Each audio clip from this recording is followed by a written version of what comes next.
Hai semua, Assalamualaikum para penonton pada program kita hari ini. Selamat pagi saya ucapkan kepada semua. Harap semua dalam keadaan yang baik. Okey, sebelum itu saya daripada wakil daripada pengurusan acara meminta maaf atas kesilapan dan kelewatan live kami pada hari ini. Okey, baiklah, tanpa membuang masa lagi, kita mulakan program kita pada hari ini.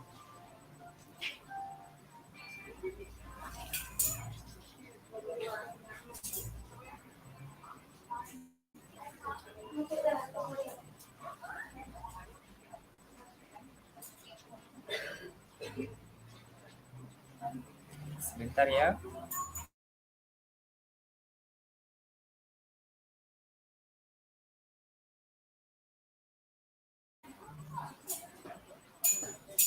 Mencari timba si anak dara di bawah sarang burung tempua. Salam sembah pembuka bicara. Selamat datang untuk semua. Sekejap ya.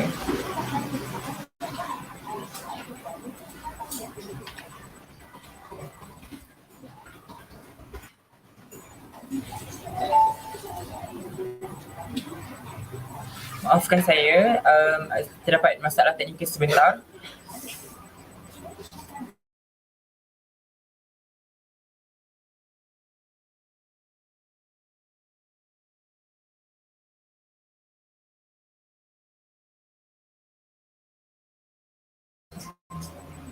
Okey, baik, minta maaf daripada pihak kami. Okey, saya ulang semula. Mencari timba si anak dara di bawah sarang burung tempua. Salam sembah pembuka bicara. Selamat datang untuk semua. Bismillahirrahmanirrahim. Assalamualaikum warahmatullahi wabarakatuh dan salam sejahtera. Saya Farhan Zaid selaku moderator anda pada pagi ini ingin mengucapkan ribuan terima kasih kepada para panel kita pada hari ini, iaitu Dr. Muhammad Syukur Jaafar, dan Puan Dr. Nurul Jaafar serta para hadirin yang dikasihi sekalian kerana sudi meluangkan masa untuk menyertai program ini. Selamat datang ke program Financial Management Talk, How to Grow Your Money. Buat pengetahuan para hadirin, program ini hanya akan bersiaran langsung dari YouTube bersama-sama pelajar daripada UiTM Kampus Rembau. Okey, baiklah. Program ini adalah merupakan sebuah financial management talk yang bertajuk How to Grow Your Money yang dianjurkan oleh Kelab Pengurusan Acara 2 UiTM Cawangan Negeri 9 Kampus Rembau. Dan antara objektif program ini dianjurkan adalah yang pertama, untuk memberi pendedahan kepada generasi muda tentang cara mengembangkan keuangan dengan adanya pelaburan. Yang kedua, ia dapat mewujudkan kesedaran tentang kebaikan dan keburukan pelaburan dalam kalangan masyarakat dan memastikan masyarakat supaya lebih berhati-hati sebelum membuat sebarang pelaburan pada masa akan datang. Yang ketiga, ia hanyalah untuk mendidik generasi muda pada zaman kini dalam mengenal pasti jenis pelaburan yang wujud bagi mengelakkan berlakunya kerugian pada masa hadapan. Okey, baiklah.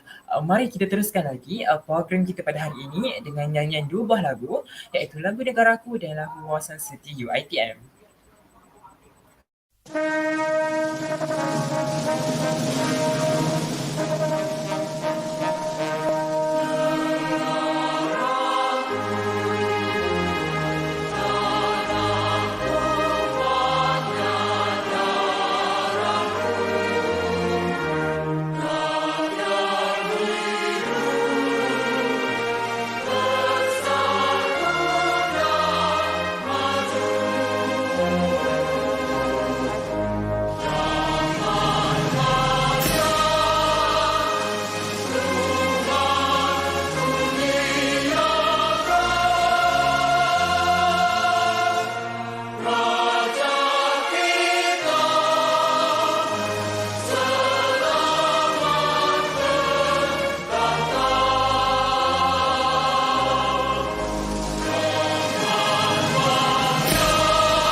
Bagi memberkati lagi majlis kita pada hari ini, dengan sukacitanya majlis ingin menjemput Saudara Muhammad Aris Yusof bagi memimpin bacaan doa. Majlis dengan segala hormatnya mempersilakan. Terima kasih moderator. Mari kita mulakan majlis pada pagi ini dengan bacaan Al-Fatihah. Bismillahirrahmanirrahim. Alhamdulillahirabbil alamin. Ar-Rahmanir-Rahim. Maliki yaumiddin. Iyyaka na'budu wa iyyaka nasta'in. Ihdinas siratal mustaqim. Siratal ladzina an'amta 'alaihim ghairil maghdubi 'alaihim waladdallin. Amin. Bismillahirrahmanirrahim. Alhamdulillahirabbil wassalatu wassalamu ala sayyidina Muhammad wa ala alihi wa sahbihi ajma'in. Ya Allah, Ya Karim, Ya Wadud, sesungguhnya kami berhimpun pada hari ini bagi menyatakan kesyukuran di atas kurniaan-Mu yang tidak ternilai. Jadikanlah kami hamba-hamba-Mu yang sentiasa bersyukur sama ada nikmat yang sedikit, lebih-lebih lagi nikmat yang melimpah ruah kepada kami. Ya Allah, Ya Rahman, Ya Rahim, Engkau berkatilah dan rahmatilah perjalanan majlis pada hari ini. Sesungguhnya Engkau maha mengetahui bahawa kami di sini ingin menimba ilmu-ilmu yang sangat luas bagi mengembangkan ilmu pengetahuan kami sebagai hamba-Mu yang Engkau redai. Justru berkatilah dan rahmatilah perhimpunan kami pada hari ini. Kurniakanlah kami ilmu-Mu, sinarilah hati kami dengan cahaya dan hidayah-Mu. Semoga dengannya kami mudah menerima dan menghayati serta mengamalkannya. Ya Zal Jalali wal Ikram, kurniakanlah jua kepada kami kesihatan anggota tubuh badan yang baik, kecergasan minda, ketenangan jiwa, kekuatan semangat. Semoga dengannya kami mampu mendepani cabaran yang mendatang, berdaya saing dan mampu mengangkat martabat diri, keluarga, masyarakat dan negara. Rabbana atina fid dunya hasanah wa fil akhirati hasanah wa qina azabannar. Wa sallallahu ala sayyidina Muhammad wa ala alihi wa sahbihi wa sallam. Walhamdulillahi rabbil alamin. Amin, amin, amin ya Rabbal Alamin. Majlis mengucapkan jutaan terima kasih kepada Saudara Muhammad Arif Yusof kerana sudi untuk mengetahui bacaan doa kita pada hari ini. Semoga program ini akan berjalan dengan lancar sehingga ke penghujungnya. Okey, baiklah. Buat pengetahuan hadirin sekalian, program kita pada pagi ini akan dibahagikan kepada 3 slot. Iaitu slot yang pertama yang akan menerangkan apakah itu pelaburan bersama panel pertama iaitu Dr. Muhammad Syukur Jaafar. Okey, yang kedua pula, slot kedua kita akan bersama dengan panel yang kedua iaitu Profesor Madya Dr. Nurida Jaafar. Dia akan menerangkan contoh-contoh dan perbezaan pelaburan bagi yang baru ingin bermula, dan slot yang ketiga sesi Q&A session bersama panel jemputan. Okey, sebelum saya memulakan majlis kita pada pagi ini, para peserta boleh tinggalkan komen hadir pada ruangan komen, kemudian screenshot komen anda tersebut sebagai bukti kehadiran dan isi Google Form yang akan diberikan pada akhir program nanti. Jangan lupa berbuat demikian kerana 100 para peserta awal akan diberikan ECJ. Para hadirin juga berpeluang untuk memenangi hadiah pada hari ini dengan cara yang mudah sahaja. Yang pertama, anda perlu tinggalkan quotes berkaitan bijak kewangan. Okey, saya ulang semula. Anda perlu tinggalkan quotes berkaitan dengan bijak kewangan pada ruangan komen, dan seterusnya quotes yang terbaik akan dipilih sepanjang live ini berlangsung.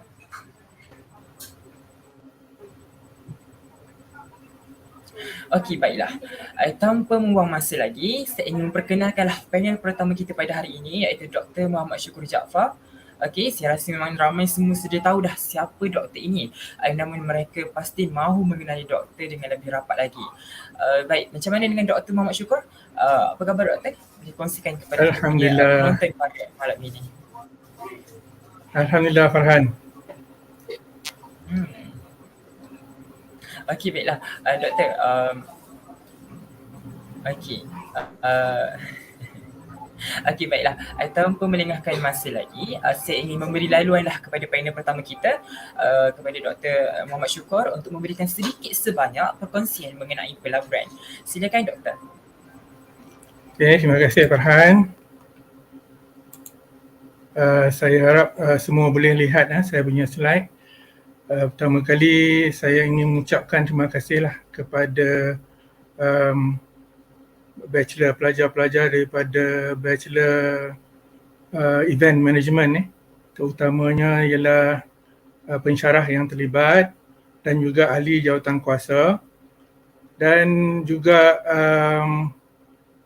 kepada rakan saya, sahabat lama saya, Profesor Madya Dr. Nurida Jaafar, dan juga kepada semua pelajar-pelajar yang ada pada hari ini. Assalamualaikum warahmatullahi wabarakatuh. Okey, saya diberi topik yang agak mudah pada pagi ini, tapi saya akan present secara yang paling mudah untuk difahami lah. Sebab saya faham bahawa pelajar yang ada dalam ni bukanlah pelajar daripada finance Jadi kemungkinan background on finance tu agak limited. Jadi saya cuba kongsi semudah yang mungkin. Okay, my presentation will be in English. Alright.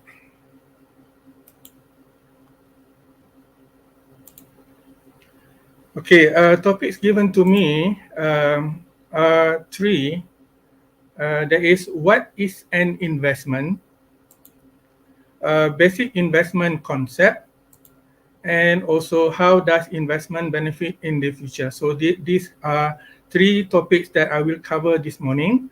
I have about 1 hour to finish my presentation. 1 hour is not enough, but I try to make it compact, okay, so that you can understand within this 1 hour.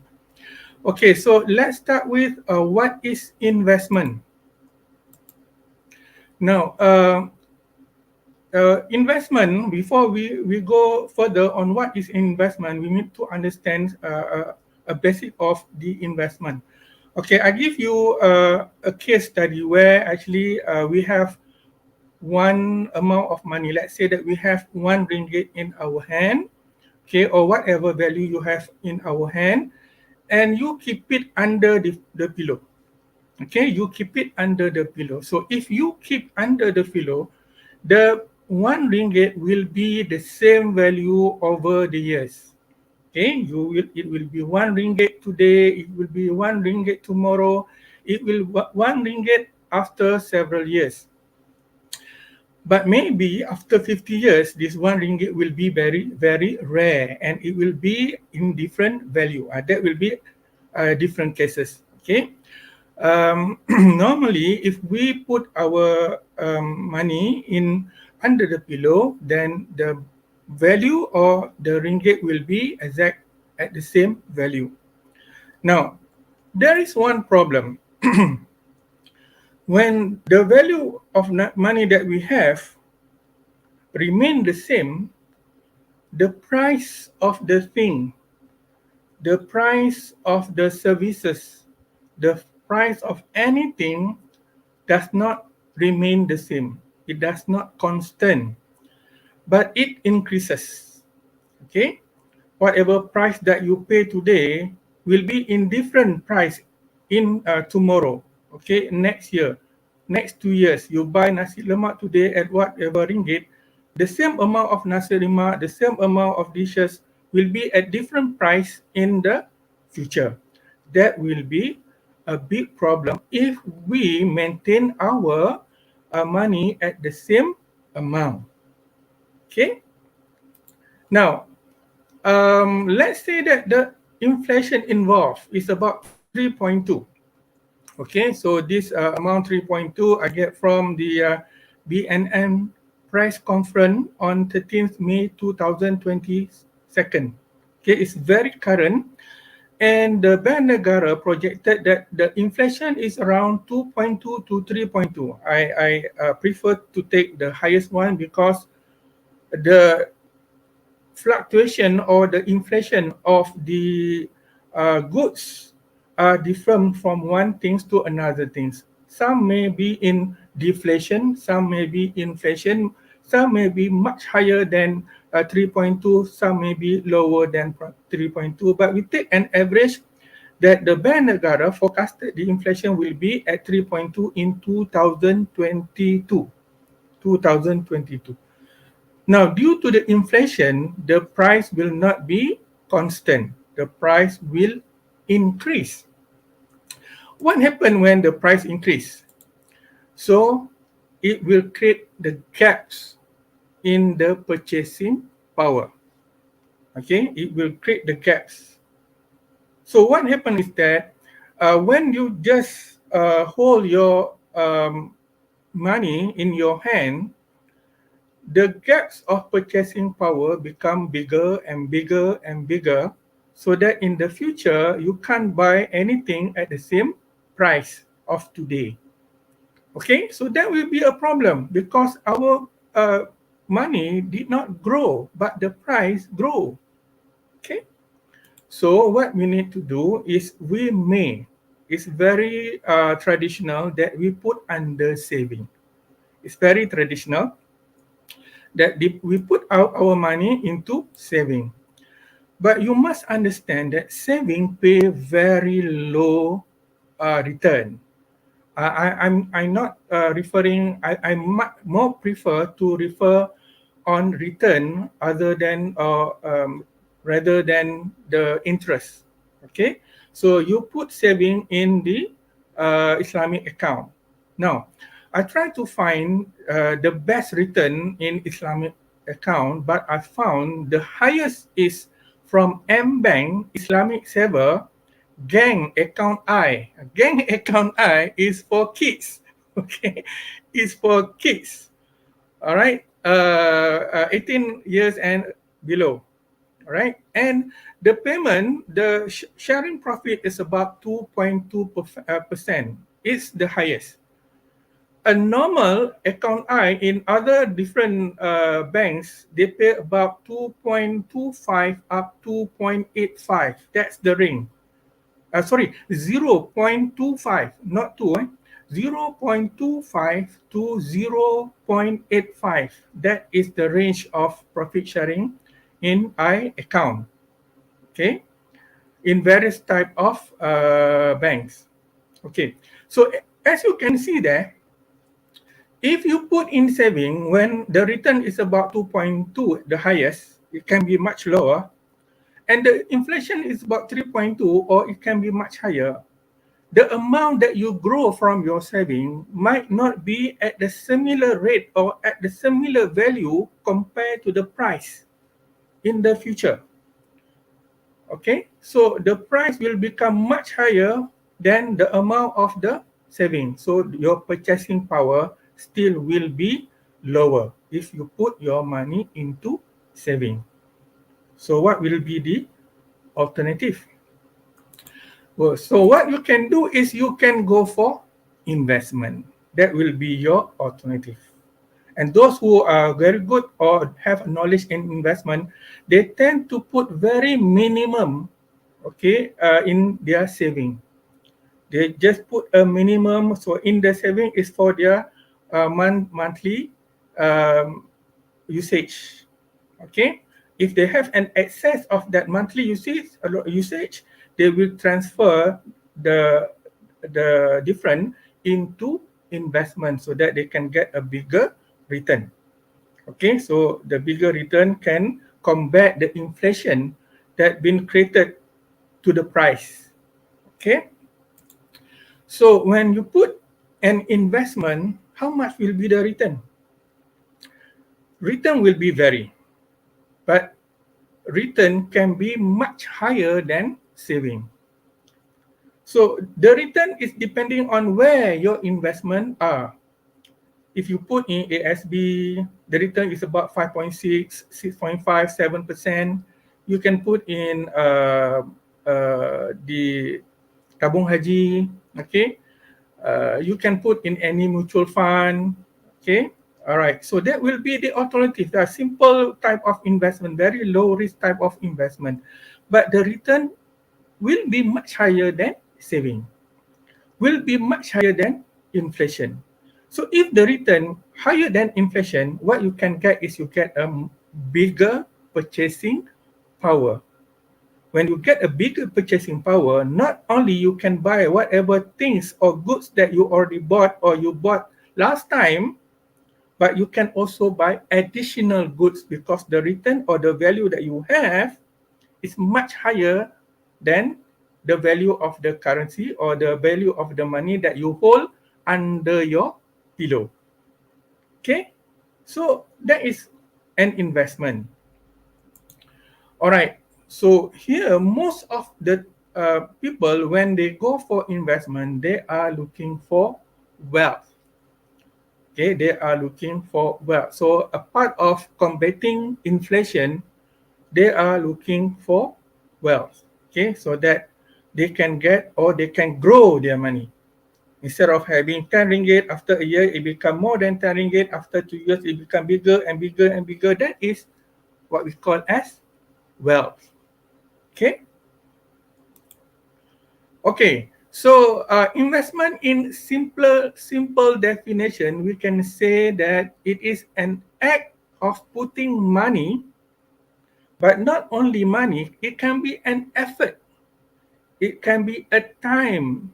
It can be anything. into something to make a profit or to achieve certain goal.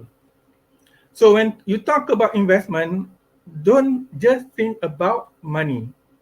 Investment can be different other than money. It can be the effort, okay? Meaning that you do something, okay? It can be a time, it can be anything. All right, we will discuss later about this one. So this is a very simple definition of investment. Okay, so where you can invest? We have a lot of opportunity, a lot of what you call place where you can go and invest. The very common one is the fixed deposit. Okay, we also have the Al-Mudarabah fixed deposit where you can invest in fixed deposit in Islamic account. Very famous ASN, ASB, Tabung Haji, Unit Trust. We have a lot of Unit Trust. In fact, ASN, ASB also part of the Unit Trust. Okay, but we also have investment bankers which offer a variety of Unit Trust. You can also go for blue chips. Okay, so blue chip stock, or you can go for real estate investment trust. We call it as REITs. Okay, you buy stock, but this stock focus on real estate. Okay, a building, a land. All right. You can go for exchange trade fund. Exchange trade fund is very complicated, but I just want to introduce to you the EPF. Okay, the stocks, the bond, real estate, okay, commercial property. Okay, you can buy any commercial property and rent it to people. Okay, crowdfunding. Okay, crowdfunding meaning if you have fund, a big fund, but you don't want to invest in other type of investment, you can also invest to other people business. Okay, let's take for example that you have idea, but you don't have any capital. You want to run a business, you have a very good idea, you present a very good idea, but you need to about 30,000 ringgit. Okay, 30,000 ringgit to start your business. But you don't have 30,000. What you can do is you can present for crowdfunding. So people like me, if I want to invest, I will put 30,000 to you. I can put 20,000. The rest can be from anybody else. Okay. So at the end of the year, when you get a profit, you will share part of profit with me. That is a crowdfunding. So that will be my type of investment. Peer-to-peer lending. Okay, peer-to-peer lending. So you borrow, you can borrow and not you borrow, you can lend your money to everybody else. Okay, like commercial bank. But here is a peer-to-peer lending. Okay, fiat currency. Now we have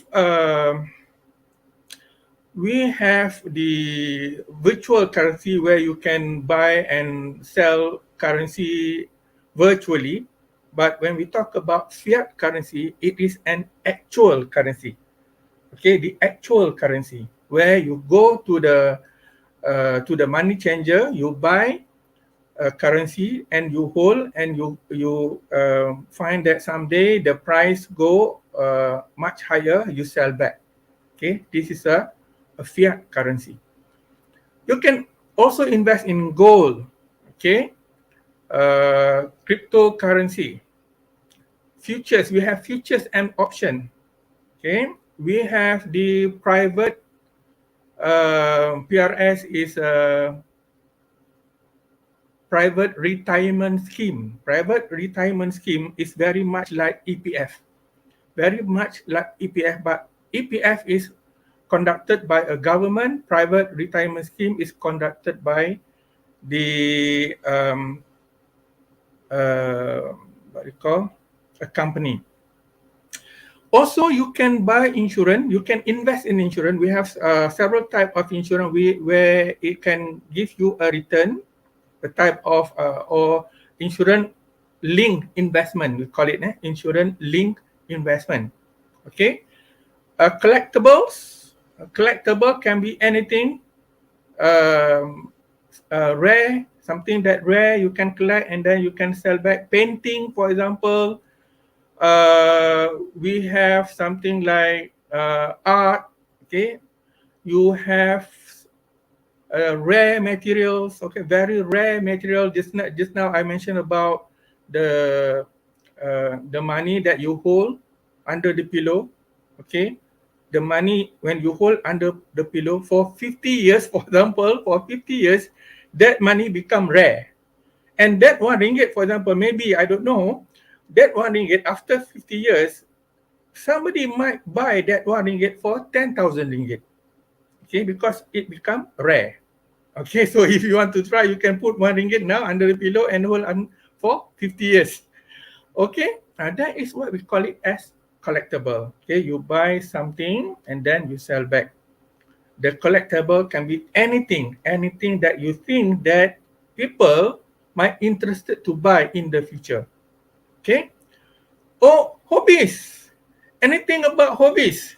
If you can do any craft, okay, any craft, you can do any painting, you can do anything, okay. Your hobbies can be part of your investment. You buy thing, you buy canvas, you buy colors and everything. You do a painting and then you sell back. That is not your business, but that is part of your hobby, a part-time. Okay, but hobby that give you a good income. Okay, that is also considered as investment because you need to buy something. You need to buy something in order to come up with something. So your investment is you buy and then your time. Your buy, your effort, your creativity, your time. All these are your investment that at the end will give you some sort of income. Okay. And last one is your own skill. That is what I talk about. Your hobby, your own skill. Okay. Someone or you may be very good in giving a presentation, may be very good in doing a TikTok, very good in having your own, what do you call that? YouTube channel. Okay. You will have a lot of idea to be presented. You need time, you need effort, you need to buy camera, a very good camera, a very good microphone and so forth. Okay, that will be your investment. But at the end, you will get a very good income. That is also part of your investment, your own skill.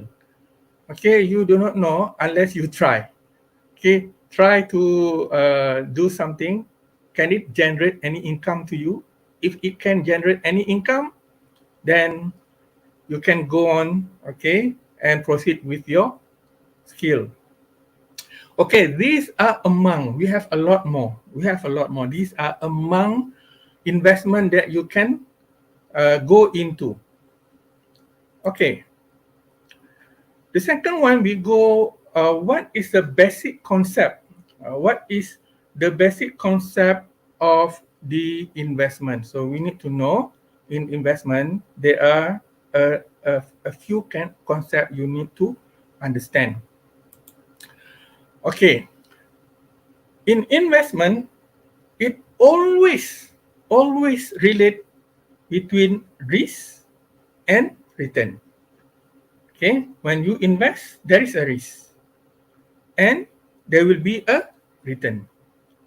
But seldom people really understand what is actually a risk. When we talk about risk, it's very known. People say, okay, the higher the risk, okay, the higher the risk, the higher the return.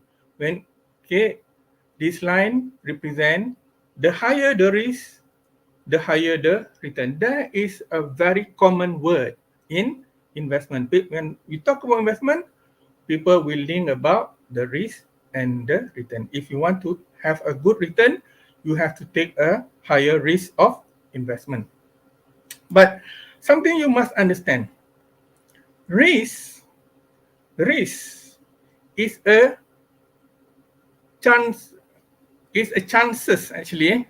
It's not a changes, but it is a chances. Okay, it is a chances of getting. Let me change a little bit.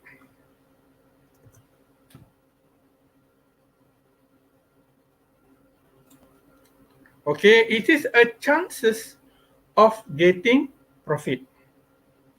So there is a risk, but seldom people, okay, understand that risk also is a chances of getting loss. Okay, people more focus on profit.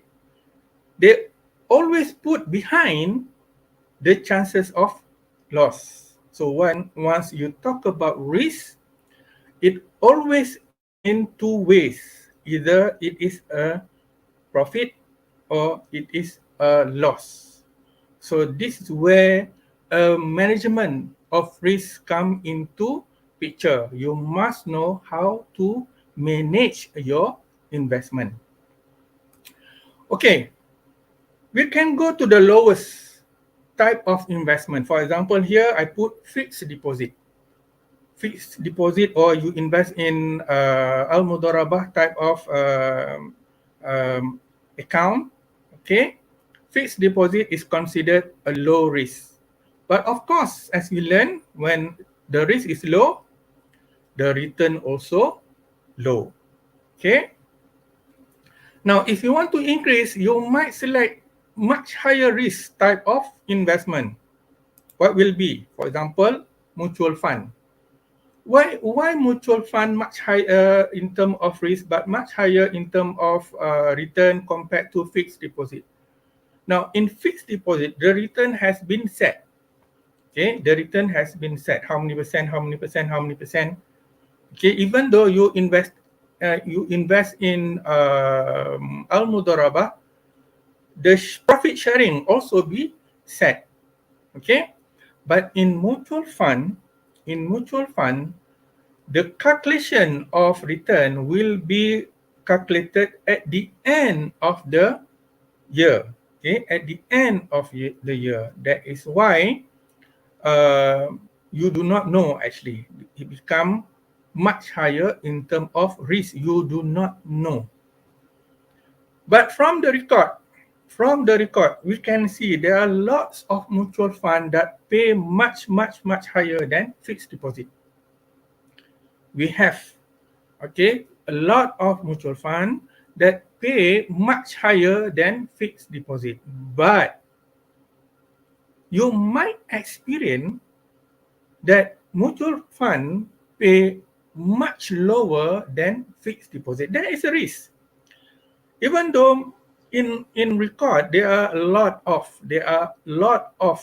okay, mutual fund that pay higher than fixed deposit, that they are, particularly when you invest in mutual fund where the value of the fund, okay, the value of the fund is fluctuated. It's not fixed. The face value, okay, the net asset value of the fund is fluctuate according to the fluctuation of the investment. Okay, if it is fixed, then it's quite secure. But if it is not fixed, okay, for example, ASN is not fixed, it's fluctuate. ASB is fixed. It's 1 ringgit. At the end of the year, you will get the dividend. That is ASB. ASN fluctuate. Okay, so when it fluctuates, the price can be lower, where it gives you a loss. Okay, so this is a risk. The risk will be much higher than the fixed deposit.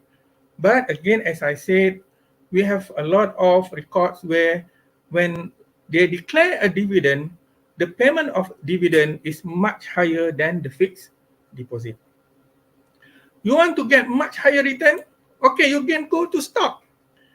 Stock don't go and buy stock without knowledge. Okay, you must have a good knowledge of what stock is all about, how to invest in stock before you go and invest in stock, because stocks are very volatile. It's very volatile.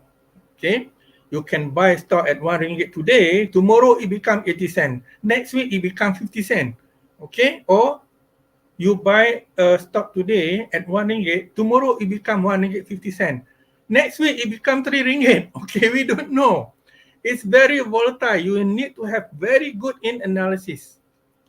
But there is where, when the risk is higher, the chances, because again, return is the chances. Okay, the risk is the chances. The chances of getting higher return is there. Okay. Or maybe you can buy real estate, you buy building. You buy building, it's very high risk because the cost, the capital of buying building, of buying land is high, and part of your buying, the capital come from a debt. Okay, so you ask for a loan to buy, and at the end, you cannot find anybody who want to rent your building, or when you want to sell back, the value become lower than your purchasing price. All these are the risks. You need to pay your loan, yet the value become much lower. Okay, but there are the scenario where you ask for a loan, you buy the real estate, you rent the real estate to somebody else, they pay to you the rental, you get the rental, you use the rental and pay back the loan. So you don't have to use your own money. You use other people's money to buy a property, the property is yours.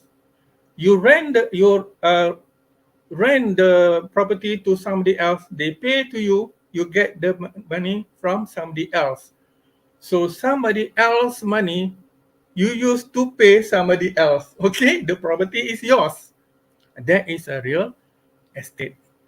Okay, learn about real estate, buying a house, buying a land, buying a whatever you want to buy, a commercial property and so forth. Okay, whatever it is, when you want to do an investment, always start with a knowledge. Always start with the knowledge. Okay. Okay. So when you have this kind of risk, the higher the risk, the higher the return. But the problem is, when we talk about risk, there is a probability. The return might be positive, the return might be negative. Now, people tend to merge all this kind of investment. Okay, they invest, part of their investment is in mutual fund, which is lower in risk, part in stock, part in fixed deposit, part is real estate. They normalize the risk. Okay, this kind of investment is called diversification. A diversification where you divert your investment to various types of investment. There are low risk investment, there are high risk investment, where again all these risks, when you add up all together, will normalize. Then you can see that the curve can become like this. Okay, when the risk is low, the return might be higher, and then lower, and then it's stable. Okay, it's stable at certain point. So when you add up whatever investment in your portfolio, the return will be stable. Okay, so how much will be the return? That will be set by you. That will be managed by you. Okay, I cannot simply say that, okay, you can get 5% return, you can fix at 10% return. No, you must have an experience and you must know how to play around with the portfolio. Okay, when you talk about portfolio, it's a basket of your investment asset. Okay, mutual fund stock is in your investment asset. How much will be in your mutual fund? How many percent? Let's say, for example, you have 10,000. Out of 10,000, how much you want to put in mutual fund? How much you want to buy stock? How much you put in the fixed deposit? All these are called diversification. Okay, so it will normalize the return to become stable in terms of return when the risk increases. Okay, lastly, we look at the how does investment benefit in future? Okay, so you decide to make an investment. What it benefit to you? Apart from getting better in terms of the value of the money in the future, what else? Is it only to combat the inflation? Is it to make sure that your money that you have does not devalue due to the inflation? There are a lot of other things that you might consider when you want to invest. Okay. Now, just now we saw that when we invest, we can have a wealth. Okay. Apart from putting your money under the pillow or you put in saving, okay, all this about the price in the future where you might not have ability to buy the same thing in the future due to the devalue of your money. Okay, so the most important things is your future value of money. The future value of money. As you can see here, if you simply hold your money under the pillow or you put somewhere else in your house, the value of the money constant. It doesn't grow. Okay, so you need to grow your money. Okay, you need to grow your money. You have alternative, either you put in saving or you put in investment.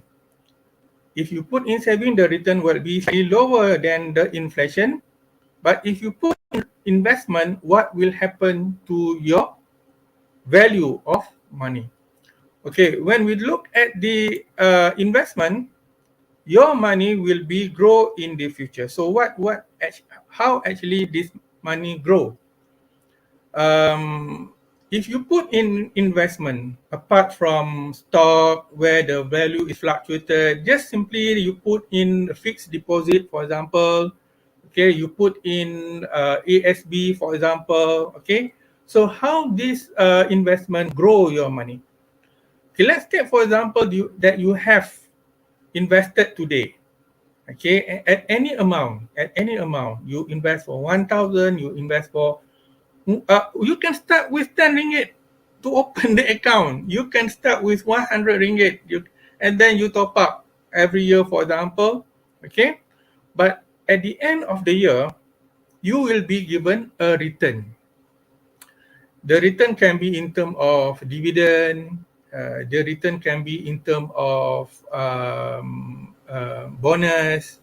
Okay, the return can be in terms of split, okay, the share, split share, and so forth. Okay, so for example here, at the end of the first year, your money will be calculate the return, R here, return. And if you look at the book, normally they use I. I is for interest. I more prefer to use return, okay, return instead of interest. So at the end of the first year, okay, at the end of the first year, you will have a new value, RM1. Instead of RM0 here, okay, you will have a new value, which this value much higher than the previous value. Okay, then you hold. You don't withdraw. You don't withdraw anything. If you want to invest and later after a few months, after a year, you withdraw, that actually not helps you in growing your money. Okay, you must have a much or intermediate long term, okay, intermediate terms investment, long term investment depending on your goal. Okay, don't simply invest for 1 year and then they pay you 50 ringgit, 20 ringgit in terms of dividend and you withdraw. Okay, that actually did not meet the purpose. You must have a very good discipline in order to invest. Invest need a good discipline. Okay, you just let the money be there in the account. On the second year, okay, the amount, the RM over here will be calculated and pay the dividend. Okay, will be calculated and pay the dividend. So the amount in RM2 will be much higher than RM1. So the amount that you have here in the second year will be much higher than the first year, or will be much higher than the amount that you invest in the early of the year. Okay, all right.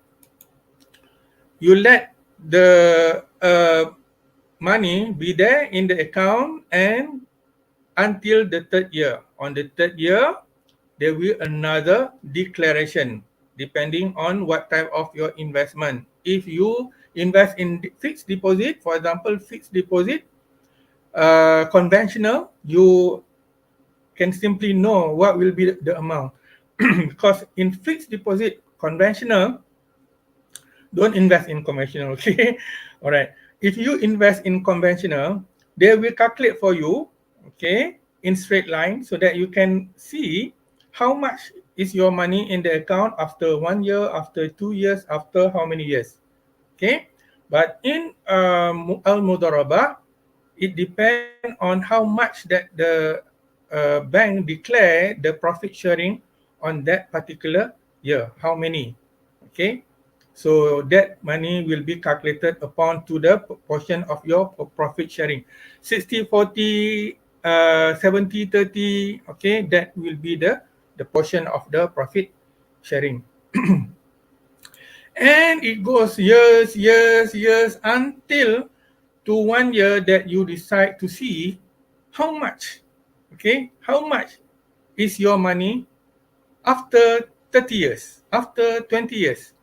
You start your investment today at your age of 21, 22, 21, okay? You hold that account until 31 because at the age of 31, you want to start to buy a house, for example. At the age of 31, that means that you already hold your account for 10 years. Look at the 10 years, okay? That will be your final. Here will be the final amount of your money after 10 years. Okay? All right. So this is how your investment works. And this technique is called compounded. It is called compounded, meaning that you get the return and the return will be add up to your principal and you get a new principal. Next year, you get another return. The return will be calculated based on your previous value. Okay, so that will be happen infinity and that type of calculation is called compounded. Okay. All right. So now is your return on your investment.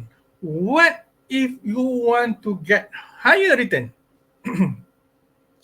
Instead of just put 1,000 ringgit today and you hold until 10 years, or you want to hold for how many years? You want to get much higher return from your ordinary investment. You have ASB, you invested 1,000 and you want to hold for 10 years. At the age of 23, for example, let's take for example, at the age of 23, you have been offered a very good job. Okay, you have been offered a very good job. And once you get your salary, you decide to invest on the second type of mutual fund. Instead of ASB, you want to buy mutual fund from investment bank. Okay, you want to buy from investment bank, you want to open an account, and you want to invest so that you can get much higher from your previous investment in ASB. Can you get a higher return? Yes, you can get a higher return. You can invest on monthly basis. Okay, you need a very good discipline. You have to put aside. It doesn't matter how much. For example, here I put 1K. It can be 100 ringgit. It can be 50 ringgit. The amount is it is up to you, the amount. How much you can put aside so that you can invest in your mutual fund. If you say that, okay, I want to start for the first year, I want to start 50 ringgit. Okay, start 50 ringgit, doesn't matter. On the third year, you want to increase to 100 ringgit. On the fifth year, you want to increase to 200 ringgit. Okay, you can do like that. Or you can constant. At, for example, here 1K. First year, you put 1K. And then at the end of the year, you get bonus. Once you get bonus, 1K, you put in your mutual fund, the same account.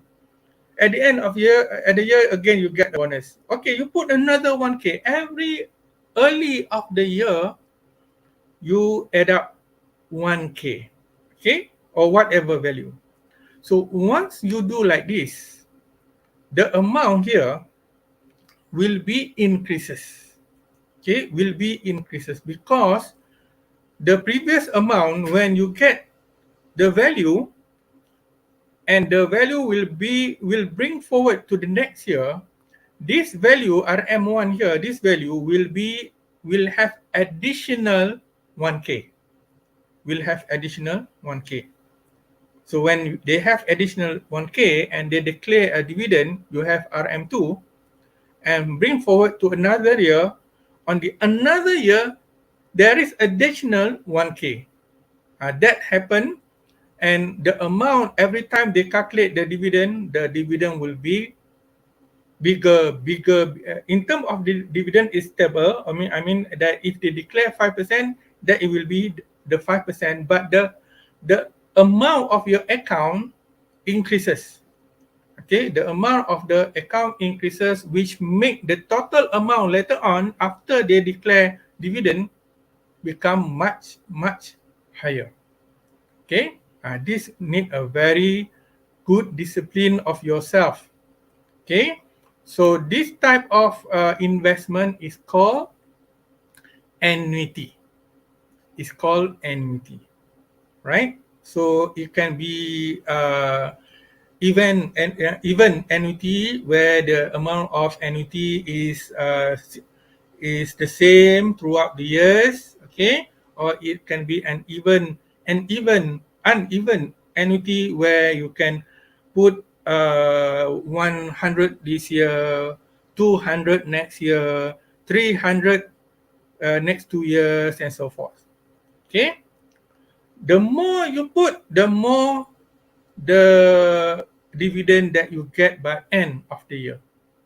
This is where the increment of your investment will be much higher. The return will be much better than the single investment. Single investment, you simply put one and then you let that be for 10 years. Okay? All right. Now, return on monthly saving is if, for example, you put on monthly basis instead of a year basis, you transfer from your account every month. Every month you get the salary, you transfer. Okay, you transfer. If you your annuity is on monthly, then you have to remember that return on monthly saving or monthly investment will be calculated on pro rata rate. Okay, pro rata rate meaning where you invest that is represented, when you invest that is represented by T, divide by 12.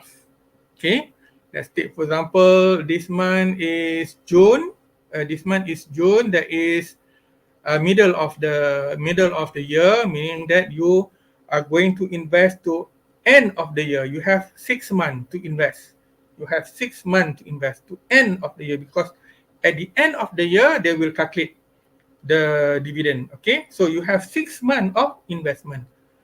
So that amount that you transfer on June will be calculated based on 6 divided by 12.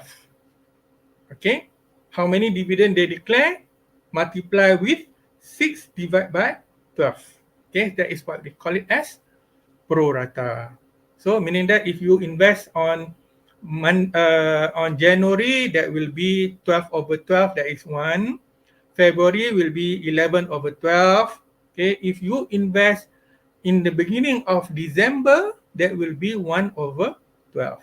Okay, that is pro rata. So they are not calculated on yearly. Okay, if you invest on the beginning of the year, after 1 year they pay you dividend, then you get a bonus. Okay, you get a bonus from your company. On January, you top up 1K. That will be calculated based on yearly basis. Next year, you top up another 1 year. That will be a 1 year basis. Okay.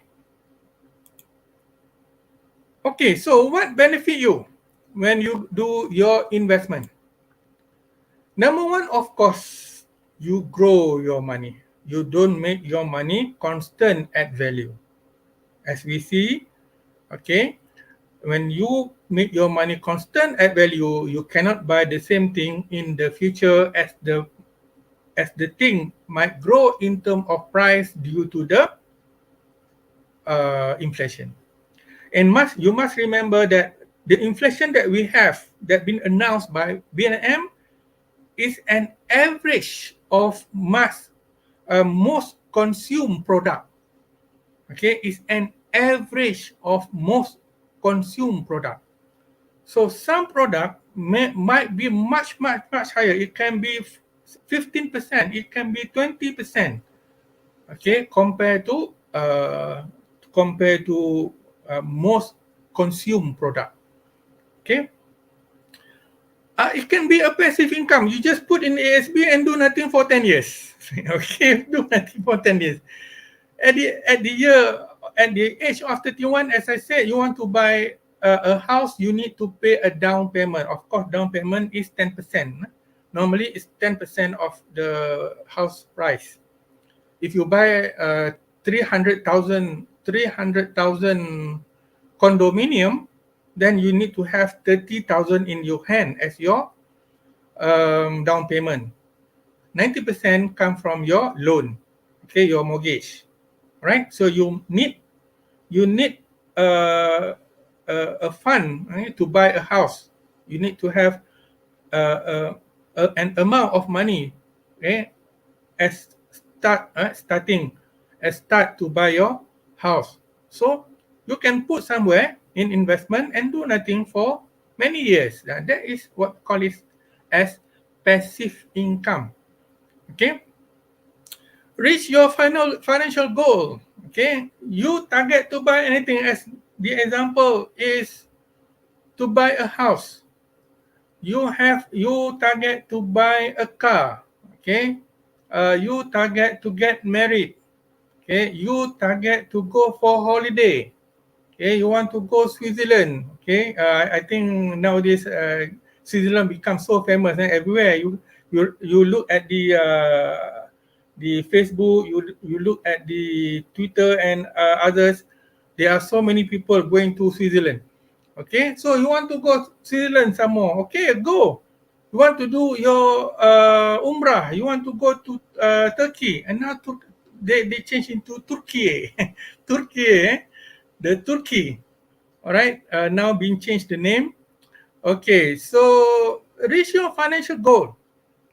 And of course, if you have an additional, you have money, okay, where there is actually the amount of money that excess from your income. Okay, your income has you have about 5,000 in terms of salary, but for monthly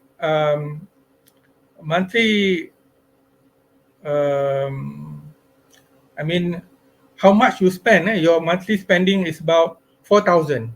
4,000 is enough for you for your monthly spending. Okay, so you have excess of 5,000. What you want to do this with 5,000? If you put in saving, as we learn, saving pay you very small return. So you put in any type of investment with which can give you a better wealth in the future. You can also get a security, mostly come from the insurance that will benefit you.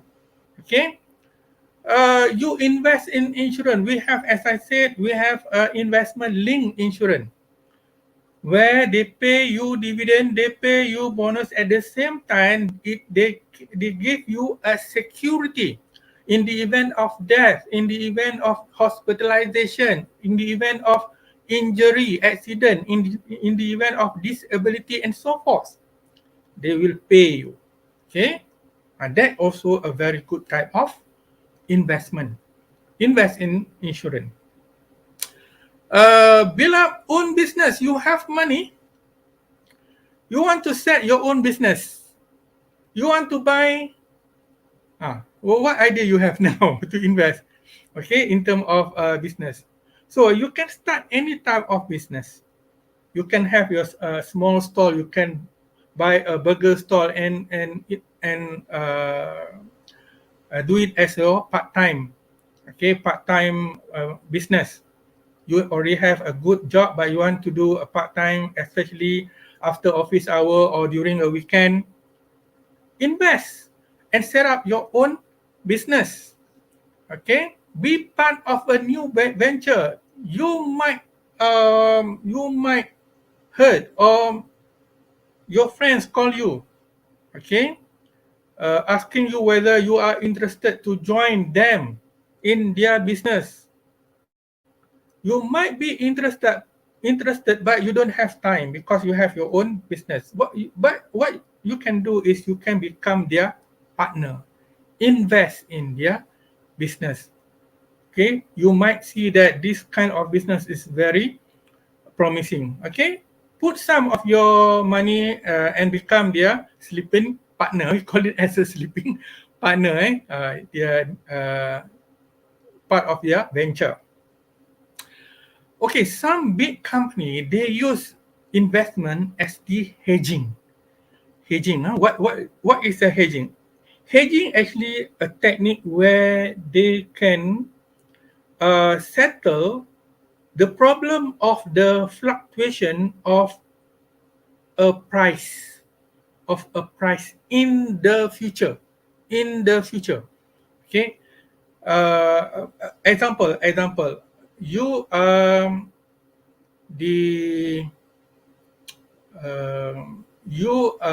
you have a factory, okay, which process crude palm oil. Okay, you have a factory, but you know that crude palm oil is very volatile in terms of prices. Sometimes it go very high. Nowadays it's very high, okay, and sometimes it go very low. Okay, so you must make sure that you always have your stock for a long time period. Okay, you must make sure that you maintain your stock. So in order to maintain your stock, you always make a pre-order. Okay, this pre-order might be sent to you in 3 months, in 6 months, in 9 months.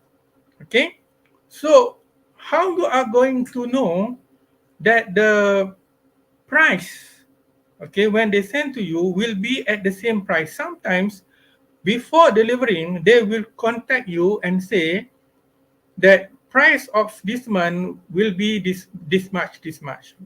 Okay, it will not be fixed. You can order the amount, but you cannot put the price, okay, because the price is fluctuated.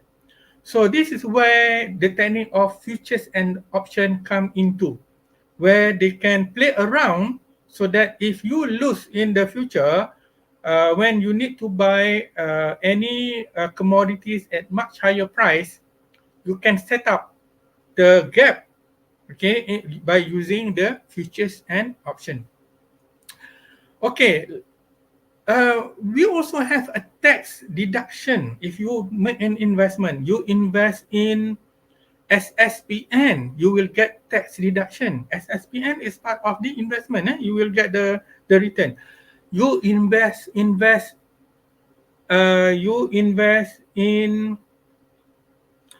insurance, life insurance, and medical insurance too. Okay, you buy life insurance and you buy medical insurance. These two will be given tax deduction, meaning that your tax will be reduced. And that is part of the benefit and investment. You must learn on what type of investment. And if you look at the personal tax calculation, okay, there is a deduction in the tax. Okay, mostly come from SSPN for the kids. Okay, up to 8,000 investment, life insurance and also medical insurance. Okay, all right. And the last one, this is among benefit that you can have from your investment is a save for retirement. And normally, for example, the EPF, the private pension scheme, okay, all these are about the retirement. Because once you retire, if you are still healthy, then you can do other type of job. But if you are not fit, okay, your life will be depending on your previous salary, your fund, your investment. So you put some saving for your retirement. But a part of this type of benefit, to grow your money, how you know that you are going to get a passive income, how you want to reach your financial goal, how to get a good wealth, how to secure your life in terms of insurance, build the most important things in investment is the investment of knowledge. Okay? The investment of knowledge. You is an investment of knowledge by your father and mother. Is for your future and their future. Okay? So you also is part of your parent investment. They need to pay, it's not free. Okay? So they are hoping that you get the knowledge and then you can be somebody in the future, so that in the future when they are not working, they are retired, they can at least they enjoy their retirement day because they can rely on you. Okay? So knowledge is the most important thing, because if you can't invest in knowledge, you will not know anything about the investment. Okay? All right, with all, I thank you. All right, thank you very much.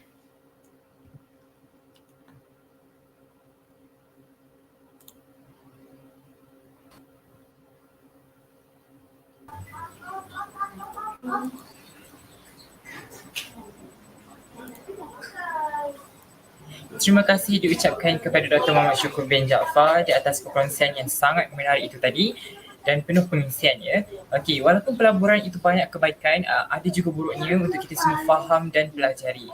Diharapkan apa yang disampaikan oleh Dr. Syukur itu tadi dapat sedikit sebanyak memberi manfaat kepada para hadirin pada hari ini. Okey, baiklah. Marilah kita teruskan lagi program kita pada hari ini dengan sesi perkongsian daripada panel kita yang kedua, iaitu Profesor Madya Dr. Nurlida Jaafar. Okey.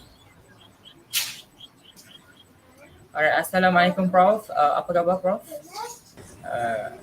Assalamualaikum, salam. Okay, very glad to see all the young generations are very, very interested in investment. Okay. Yeah. Okay. Okay, can I start? Okey, terlebih dahulu saya ingin mengucapkan terima kasih kepada Persatuan Pelajar Pengurusan pengacara event management, right? Okey, kerana telah mengundang saya pagi ini untuk memberi ataupun berkongsi pengetahuan di dalam pelaburan. Okey. So apa yang saya kongsikan pada hari ini adalah sesuatu is based on my knowledge lah. Okay. So can I start now? Let's hope I know how to run Yes. Macam mana nak start ni? Silakan doktor. Okay. Boleh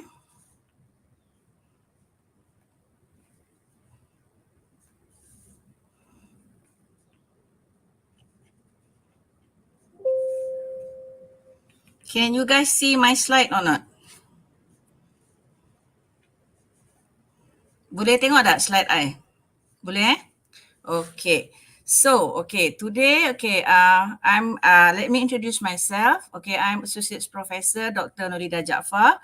I joined UiTM in 1989. So, ancient dah antique dah dalam UiTM.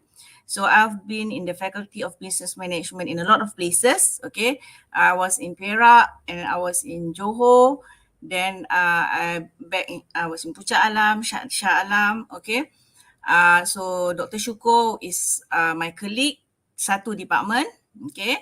Dan pada masa yang sama, semenjak tahun 2017, saya adalah di dalam External Relation Committee Malaysian Financial Planning Council, and I'm still active until now. So apa yang kita buat adalah kita promote, okay, awareness, everything kepada personal financial planning, okay. Dan in fact, at the same time, you boleh jadi registered financial planner di mana you lesen untuk menjual produk-produk kewangan seperti unit trust dan sebagainya. So, kalau sesiapa yang minat nak tahu lebih lanjut lagi pasal pengurusan kewangan, you go to at MFPC's website. Selalunya sekarang ni dia ada ongoing satu program yang dipanggil My Money and You, dan program tu yang bagi selalunya adalah practitioner di dalam perancangan kewangan. So if you are interested, just go, it's free. Right now the things is free, okay? So try and do, and if you are interested, kenapa is that ilmu is something that you need to cari sentiasa, okay? Never stop learning, okay? Now, from what I understand, okay, you all semua ni adalah pelajar kan? Lepas tu nanti you kata, kenapa perlu kita diberi pengetahuan tentang pelaburan? Okay, now you need to know pasal pelaburan because sekarang ni lah adalah keadaan yang paling crucial bagi you all di dalam pelaburan, kerana you have to decide apa itu kehendak, apa itu keperluan. Kalau you boleh bezakan kehendak dengan keperluan dalam masa yang sama, kita panggil you financially prudent. Okay. So, why you perlu melabur? Sebab dengan melabur, you boleh menggunakan wang dengan berkesan. Bila you dah dapat gunakan wang dengan berkesan, you akan ada sesuatu yang kita panggil kestabilan kewangan peribadi, ataupun you have a stable financial, personal finances. Okay. Kalau you all ingat, sekarang ni kita masih lagi dalam keadaan pandemik. Okay. So, starting daripada Februari 2020, okay, the whole world menghadapi COVID-19, dan pada masa tu kita lihat selepas beberapa bulan orang start komplain dia tak ada duit, dia tak ada kerja, tak ada dan sebagainya. Okay. Dan kalau dekat Malaysia pada masa itulah kerajaan membenarkan, okay, pekerja-pekerja yang melabur di dalam EPF untuk mengeluarkan duit EPF dia, sampaikan kalau you have been reading the newspaper, you tengok that dah banyak berkata yang ada orang yang tak boleh pencen lagi sebab dia tak ada duit dalam EPF untuk dia nak pencen. Okay. Dan di sini berlaku di mana apa yang kita ajar dalam kelas dekat student kita pasal financial planning sebenarnya dah totally out, sebab kita ajar student, okay, kalau you ada duit, make sure you menyimpan, lepas tu you menyimpan, make sure you ada cash untuk 6 bulan. Okay, maknanya kalau sebulan you perlukan 2,000, so maknanya dalam you punya account, you kena ada cash, ready cash liquid 12,000. Sebab 2 kali 6, 12. Okay, tapi benda tu tak berlaku sebab pandemik masih lagi sampai sekarang. Dan kita sekarang ni baru ingin menapak memperbaiki keadaan ekonomi, dan sekarang ni you tengok banyak announcement, ubah sini, ubah situ. And then lately kalau you tengok, kalau your parents complain, barang-barang makan mahal, I can still complain. Last week I went to the pasar, I was asking orang yang jual ayam, cik ni saya beli ayam ke saya beli emas? Sebab saya rasa benda tu menjadi semakin mahal. Okay, but why you need to invest is that only through investment, okay, that you akan membina kekayaan, atau kekayaan here not becomes rich, it's wealth, okay. Dan you akan mencapai apa yang kita panggil financial freedom. Okay? Financial freedom adalah keadaan di mana no matter what happen, you are not really worried. You tak payah, you don't have to be rich to attain financial freedom.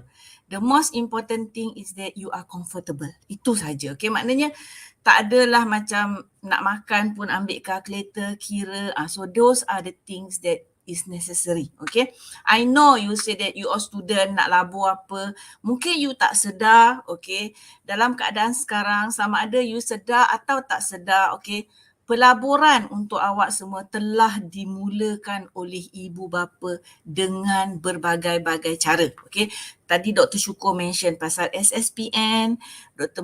Syukur mention pasal apa tu, insurans. Okay, ada setengah-setengah ibu bapa, terutama sekali ibu bapa untuk generasi-generasi you all sekarang ni, sebenarnya telah sedar pada macam kepentingan untuk diorang membeli benda-benda tu semua. Dia dah beli bukan saja untuk cukai pendapatan, tetapi juga untuk menjamin masa depan anak-anak diorang. Okay, because sekarang ni banyak kemudahan tak ada yang parents terpaksa sediakan. Okay.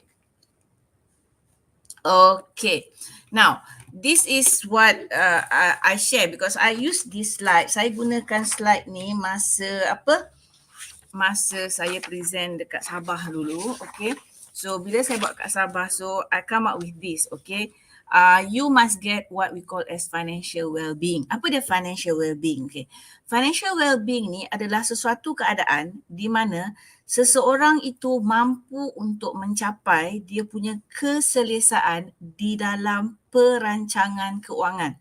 Bagaimanakah dikatakan seseorang itu selesa?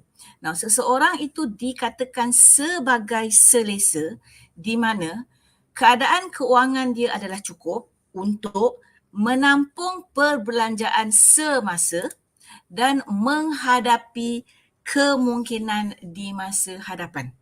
Okay, kalau nak cakap, there's a lot of research being done, okay, by Duit Now, by apa semua, dan a lot of findings mengatakan kebanyakan orang tidak selesa untuk bercerita tentang dia punya financial well-being because bila dia fikir pasal dia punya financial well-being, dia jadi stress gitu. So itu ada findings dia, so I takkan discuss kat sini because kita santai saja pagi ni. Okay, ada 4 perkara, okay, yang menggunakan ataupun yang akan membantu, okay, untuk mewujudkan keadaan keuangan yang selesa. Pertama adalah knowledge, okay. Kalau you tahu, knowledge is power, okay. You have to have knowledge, okay. Yang kedua adalah skill, okay. Skill adalah sesuatu yang kita boleh belajar juga, okay. Maknanya you kena faham konsep keuangan, you kena faham konsep pelaburan, okay. Benda tu penting. Yang ketiga adalah sikap, attitude, okay. So kalau you memang jenis boros, okay, macam mana pun tak, you cannot help it. Okay, dan yang keempat adalah celik ataupun literacy. Okay, so, kalau you tak celik, payah untuk nak ajar. Macam kita mengajar kata orang pun, we do not want to be the blind leading the blind. Okay, we want to be the non-blind leading the blind so that the blind becomes literate. Okay, so those are what we do as instructor or as educator, or for in my part here, I'm educator, and at the same time I participated in making sure the general public realize about the importance of financial planning. Okay, so that's what I do. Okay. Now, apa dia jenis-jenis pelabur? You all kena faham, okay? Pelabur ni ada dua jenis. Satu pelabur adalah pelabur pasif. Satu pelabur adalah pelabur aktif. Apa dia pelabur pasif? Pelabur pasif ni, dia ambil apa duit yang dia ada, dia bagi je, dia letak dalam akaun-akaun yang dia tak ambil tahu pun, tapi yang dia, apa orang buat tentang dia punya pelaburan tu. Maknanya, dia tak buat apa-apa penyelidikan pun. No research is being done at all, so they only put the money aside. Okay, and they hope the money to grow. Okay, so dia hanya membuat menjual, membeli aset-aset yang agak mudah dan tidak memerlukan analisa. Contoh-contoh aset mudah macam unit trust, tabung haji, okay. You jangan ingat orang simpan duit kat tabung haji untuk pergi haji je. Ada orang simpan berjuta-juta dalam tabung haji because dia melihatkan kepada patuh syariah. Sebab tabung haji adalah satu-satunya platform pelaburan Islam yang pertama diwujudkan di Malaysia. Okay? Itu adalah idea daripada Allahyarham Profesor Diraja Engku Aziz. Okay? So yang kedua adalah pelabur aktif. Siapa dia pelabur aktif? Pelabur aktif ni dia akan belajar, dia akan buat analisa, dia akan study dan dia akan kaji betul-betul, okay, tentang apa yang berlaku di sekitarnya sebelum dia membuat keputusan ke atas apa-apa pelaburan. Dan at one point kadang-kadang dia juga involve dalam trading. Contohnya orang yang terlibat secara langsung dengan aktif di dalam pasaran saham. Contohnya dia duduk, dia cek, dia tengok apa benda, nak beli apa hari ni, nak jual apa hari ni. Tu orang yang banyak masa lah. Okay. Macam kalau you tanya I tak ada masa nak tahu tu semua, okay, sebab tapi I study sebab senang untuk nak bercerita dengan student bila masuk kelas, okay. Okay, ini ingat aktif pasif. So you all nak letak di mana? Aktif atau pasif? You all jangan kata student tak ada pelabur aktif. Pengalaman saya ada beberapa pelajar di dalam kelas saya adalah pelabur aktif. Di mana? Di dalam Malaysia sekarang, you nak main share, cuma perlu ada 100 unit share jadi satu lot. So kalau you tengok pada pasaran saham sekarang, share-share adalah murah sebab ekonomi kita itu kan merundum sekejap kan. So ramai yang pick up dan beli saham. Okay, so itu adalah tergantung kepada individu. Ada yang macam dia rela untuk tidak membeli sesuatu tapi dia nak berniat untuk menyimpan. Because kalau itu apa dia definisi investment, satu lagi yang buku bagi. Buku kata dia investment is whereby when you forgo you punya current spending for future income. Maknanya you rela tak beli kain tudung, you rela tak pergi minum Starbucks, tapi duit tu simpan untuk dilaburkan. I try to go to your punya level lah. Okay, now apakah langkah-langkah yang perlu dilakukan oleh seseorang sebelum melabur? Okay, you kena ada objektif. Okay, apa tujuan you melabur? Sekarang ni you all umur 20, semester 4, semester 5, 18, 19, 20. Okay, apa you punya objektif? Okay, ada yang objektif dia tak nak nyusahkan mak bapak dia lepas dia habis diploma, dia nak buat degree.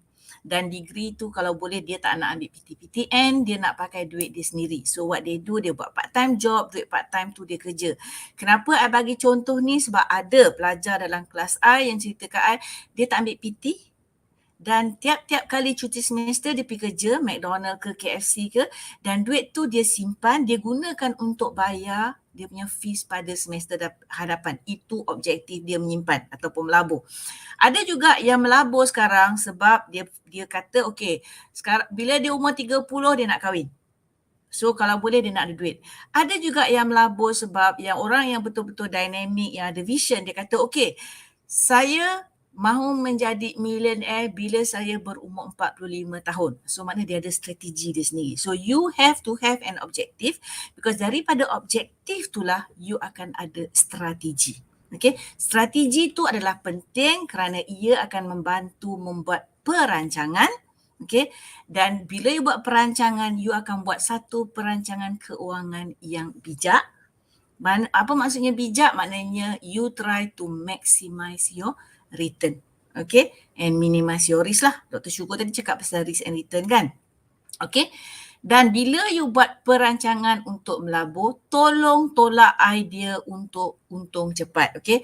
Sekarang ni I tahu media sosial tidak sangat membantu di dalam kita nak beri pengajaran tentang perancangan keuangan, sebab dia kata okay, bagaimana cara kita measure orang tu berjaya. Saya tengok pakai Mustang, tak pakai Mustang. Okay. So itu bukan caranya. Okay. Kita ukur baju ikut badan. Okay. So sekarang ni always remember, bila you melabur, dia bukannya skim cepat kaya. Kena ada usaha, kena ada masa. Okay. Dan selalu ingat yang pelaburan tidak akan mengganggu perbelanjaan seharian. Okay. Melabur hanya jika dana yang ada tu tidak akan mengganggu perbelanjaan kita sehari-hari. Bermakna tidaklah you sampai tak makan, sebab you nak melabur. No. There are many ways tau kalau you rajin baca pasal macam mana you nak simpan duit supaya you boleh melabur. Macam ada orang dia suka simpan duit RM5, ada orang suka simpan duit 50 sen, ada orang suka simpan duit 20 sen. So dia simpan sikit-sikit, lepas tu hujung bulan dia kira duit tu ada banyak mana, balance yang ada you simpan. Kita tak suruh you simpan beratus beribu sebulan. Kalau you dalam seminggu boleh simpan, boleh jimatkan perbelanjaan you sehari 20 sen. So 20 sen sehari 7 hari dah apa? 2 kali 7 apa? RM40 sen. Kali 30 jadi berapa? So makna dalam sebulan you mampu untuk menyimpan 10 ke 15 ringgit. Itu sudah bagus. Sebab apa yang you lakukan adalah telah mengubah pelaburan ataupun intention untuk melabur kepada satu kebiasaan ataupun habit. So bila benda tu dah jadi habit, benda tu dah tertanam dalam diri kita dan senang untuk kita mengajar diri kita untuk berubah. Sebab tak ada siapa boleh ubah kita kecuali diri kita sendiri. Apakah ada jenis-jenis pelaburan yang ada? Saya cuma akan bagi jenis-jenis pelaburan yang ada di Malaysia sedikit demi sedikit. Saya tengok banyak konten overlap dengan Dr. Syukur. So I will go as brief as possible. Lepas tu nanti kita allocatekan masa untuk kita soal jawab. Apa yang kita boleh jawab, kita jawab. Apa yang tak boleh jawab, kita bantu. Now, salah satu daripada apa yang Dr. Syukur mention tadi adalah saham amanah. Now, apa itu saham amanah? Now, saham amanah adalah unit trust, in another word, atau ada juga buku yang panggil mutual fund. Apakah bentuk saham amanah tu? Saham amanah adalah satu pelaburan secara kolektif. Apa maknanya kolektif? Katalah kita sebenarnya tidak mampu untuk membeli sesuatu aset pelaburan tu, memandangkan kita mempunyai kekangan dari segi dana. Tak ada siapa mampu untuk membeli contohlah satu company, sebab kita tak cukup duit. So apa yang kita boleh perlu, kita boleh membeli unit daripada saham amanah. So saham amanah ni adalah sesuatu di mana dia diwujudkan oleh apa yang kita panggil fund management company. So dia create apa yang kita panggil sebagai unit trust fund. So apa yang dia charge dekat kita adalah dia charge kita apa yang kita panggil sebagai fees. Fees ni ada macam-macam bentuk, ada yang charge entrance fees, ada yang charge exit fees, ada yang charge management fee, ada yang dia bagi you satu lump sum saja. So dia bergantung kepada jenis-jenis saham amanah. So duit tu akan dikumpulkan di bawah satu dana dan tiap-tiap dana tu ada objektif dia. Adakah dana tu objektif dia untuk pelaburan syariah? Adakah dana tu untuk pelaburan untuk growth? Growth is what? Growth is pembangunan, something like that. And then adakah dia untuk income? So dia bergantung kepada apa objektif pelaburan dan tiap-tiap satu fund manager dia akan manage lebih daripada satu jenis fund. I boleh bagi kat you fund manager yang ada kat Malaysia. I think yang you paling kenal sekali adalah PNB. PNB manage Amanah Saham Bumi Putra, Amanah Saham Nasional. Okay, you ada public mutual. Okay, dia ada berjenis-jenis mutual fund di bawah public mutual. You ada C&W Wealth Management, you ada kenanga, you ada amanah samara, tu semua adalah fund manager. Okay, so bila you letak semua ni di bawah satu pengurusan profesional, okay, they are professional in managing tu. Okay, tak ada siapa-siapa boleh pergi jadi pengurus portfolio, okay, kecuali kalau dia ada kelayakan, dan juga kadang-kadang kelayakan tak penting tapi dia are very good in managing dan dia pandai buat analisa. Okay, so tujuan dia adalah you masukkan dekat situ, you tak masukkan duit yang banyak, you masuk sikit-sikit, so you actually mengurangkan risiko pelaburan sebab portfolio yang diwujudkan adalah diuruskan secara profesional. Okay. Nah, bila you tengok kepada saham amanah, okay, dalam Malaysia saham amanah ada dua. Satu adalah apa yang kita panggil open-ended fund. Okay. Satu lagi adalah apa yang kita panggil closed-ended fund. Okay. Contoh terdekat untuk open-ended fund adalah ASB. Okay. Kita tahu kalau kita nak melabur dekat ASB, harga dia sentiasa RM1. Dan dia tak ada had untuk berapa you nak labur dengan ASB. Had yang ada adalah had untuk sesuatu pelabur untuk melabur di dalam ASB. Tiap-tiap satu pelabur cuma mampu ataupun dibenarkan untuk melabur tidak lebih daripada 250,000 sahaja di dalam unit saham amanah ASB.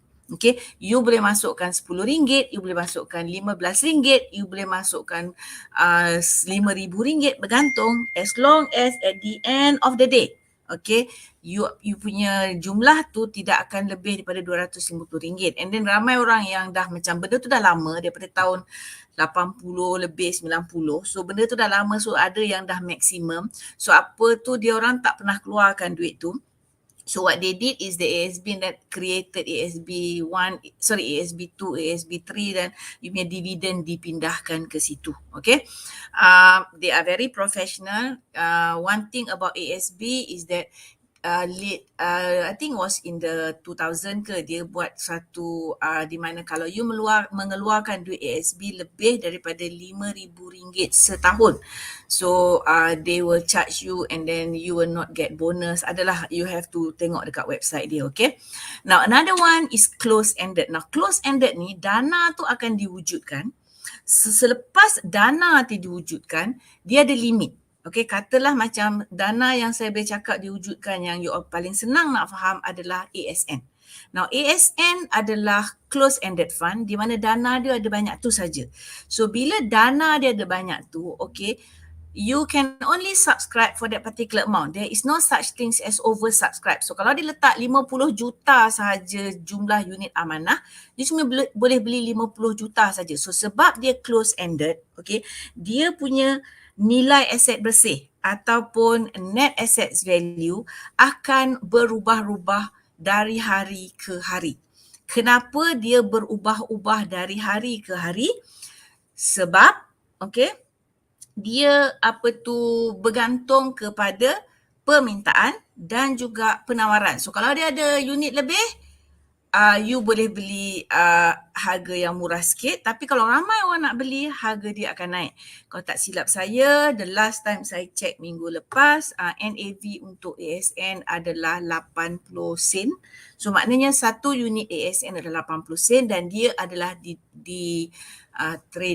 diniagakan, okay, di bawah RM1. Okay, so dia punya nilai PAR adalah RM1. So dia sekarang diniagakan di bawah nilai PAR. So kalau siapa ada duit, belilah kalau tak nak beli ASB. Okay, tapi paling banyak orang invest ASB. In fact, kalau you balik rumah nanti you tanya your parents, okay, your parents sebenarnya ada bukakan you all punya account ASB daripada you all bawah umur lagi sampai sekarang, sebab itu cara untuk dia nak menyimpan ataupun prepare untuk you all punya future. Okay, that is normal. Okay, both ASN ataupun ASB, okay, akan declare dividend pada bulan Disember macam Dr. Syukur cakap tadi. Okay, dan I think I ada letak apa lepas ni dalam slide seterusnya, dan dia punya keuntungan adalah berubah-ubah. Okey, dividen dia berubah-ubah. Kenapa dividen dia berubah-ubah? Sebab dividen dia tidak tetap. Dia tak kata you invest dalam ASB dia bagi 4%, 5%. No. Okey. What happen is that dia akan tengok apa keuntungan yang telah dicapai oleh PNB. Daripada keuntungan tu dia akan agihkan kepada dia punya unit holder, dan keuntungan tu diberi dalam bentuk dividen. Always remember, ASN, ASB tidak hanya melabur dalam pasaran saham, dia juga melabur dalam benda lain, macam orang katakan macam Maybank, dia ada equity dalam tu, dia ada right kat situ, and then contoh kalau you all baca surat khabar sekarang kecoh pasal Sapura Energy, PNB melabur juga dalam Sapura Energy. So dia ada pegangan saham di dalam equity company-company dalam Malaysia, dan dia punya peranan di dalam pemegang saham tu adalah sebagai apa yang kita panggil institutional investor, di mana dia adalah pelabur institusi. So kalau you dengar kita panggil pelabur individu. If I'm too fast, tell me I akan tu. Ini adalah pelaburan tetap. Now, pelaburan tetap adalah di mana, ataupun simpanan tetap, atau you all dengar sebagai what you call as fixed deposit. Now, fixed deposit in Malaysia adalah ditawarkan oleh bank-bank, semua jenis bank actually ada fixed deposit, dan in order for you to masuk dalam fixed deposit ni, dia ada syariah and non-syariah. Kalau syariah, bezanya adalah dia dah cakap dekat you. You kena letak banyak mana dan sebagainya. Then kalau emas, dia ada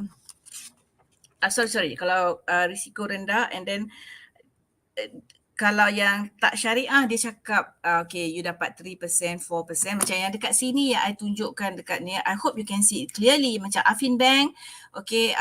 Ini adalah yang terbaru dikeluarkan sebab sebelum raya hari tu Bank Negara Malaysia naikkan kadar pinjaman what they call overnight policy rate. So bila dia naikkan tu, jadi kos untuk bank naik. So bila kos untuk bank naik, base lending rate ataupun kadar asas pinjaman naik. So sekarang ni dia cantik sikit lah, tinggi sikit. So sekarang ni contoh Affin Bank, dia punya base lending rate dia sekarang 3.99. So sebab dia 3.99, spread Affin Bank ataupun beza antara pinjaman dengan pelaburan adalah 0.76.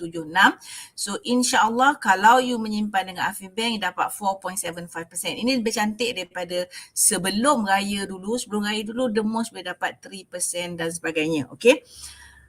Low, now it's getting high. And then the news that I get from colleagues yang kerja di banking industry, dia kata kemungkinan besar naik lagi. Sebab you tahu kan, kerajaan sedang nak restructure ekonomi, nak bagi ekonomi kita lebih kukuh.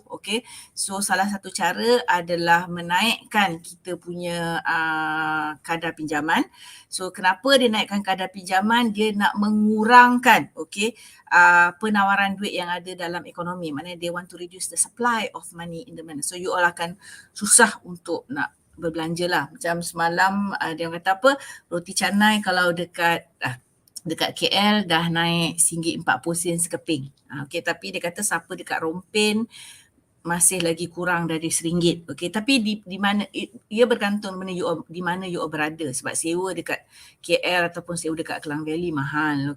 Gaji kat Klang Valley mahal, cost of living dekat Klang Valley pun mahal. So benda-benda macam tu adalah benda yang sama ada kita suka atau tak suka akan mempengaruhi kita punya kadar simpanan dan juga kadar perbelanjaan. You kena tengok dekat mana you duduk. Macam you UiTM Rembau. So mungkin makan dekat UiTM Rembau murah sikit daripada apa yang pelajar-pelajar kita juga dalam kursus event management yang ada dekat Puncak Alam. Sebab Puncak Alam tu walaupun dia jauh daripada pusat bandar Shah Alam, tapi agak mahal jugalah juga dia punya kos kehidupan dia.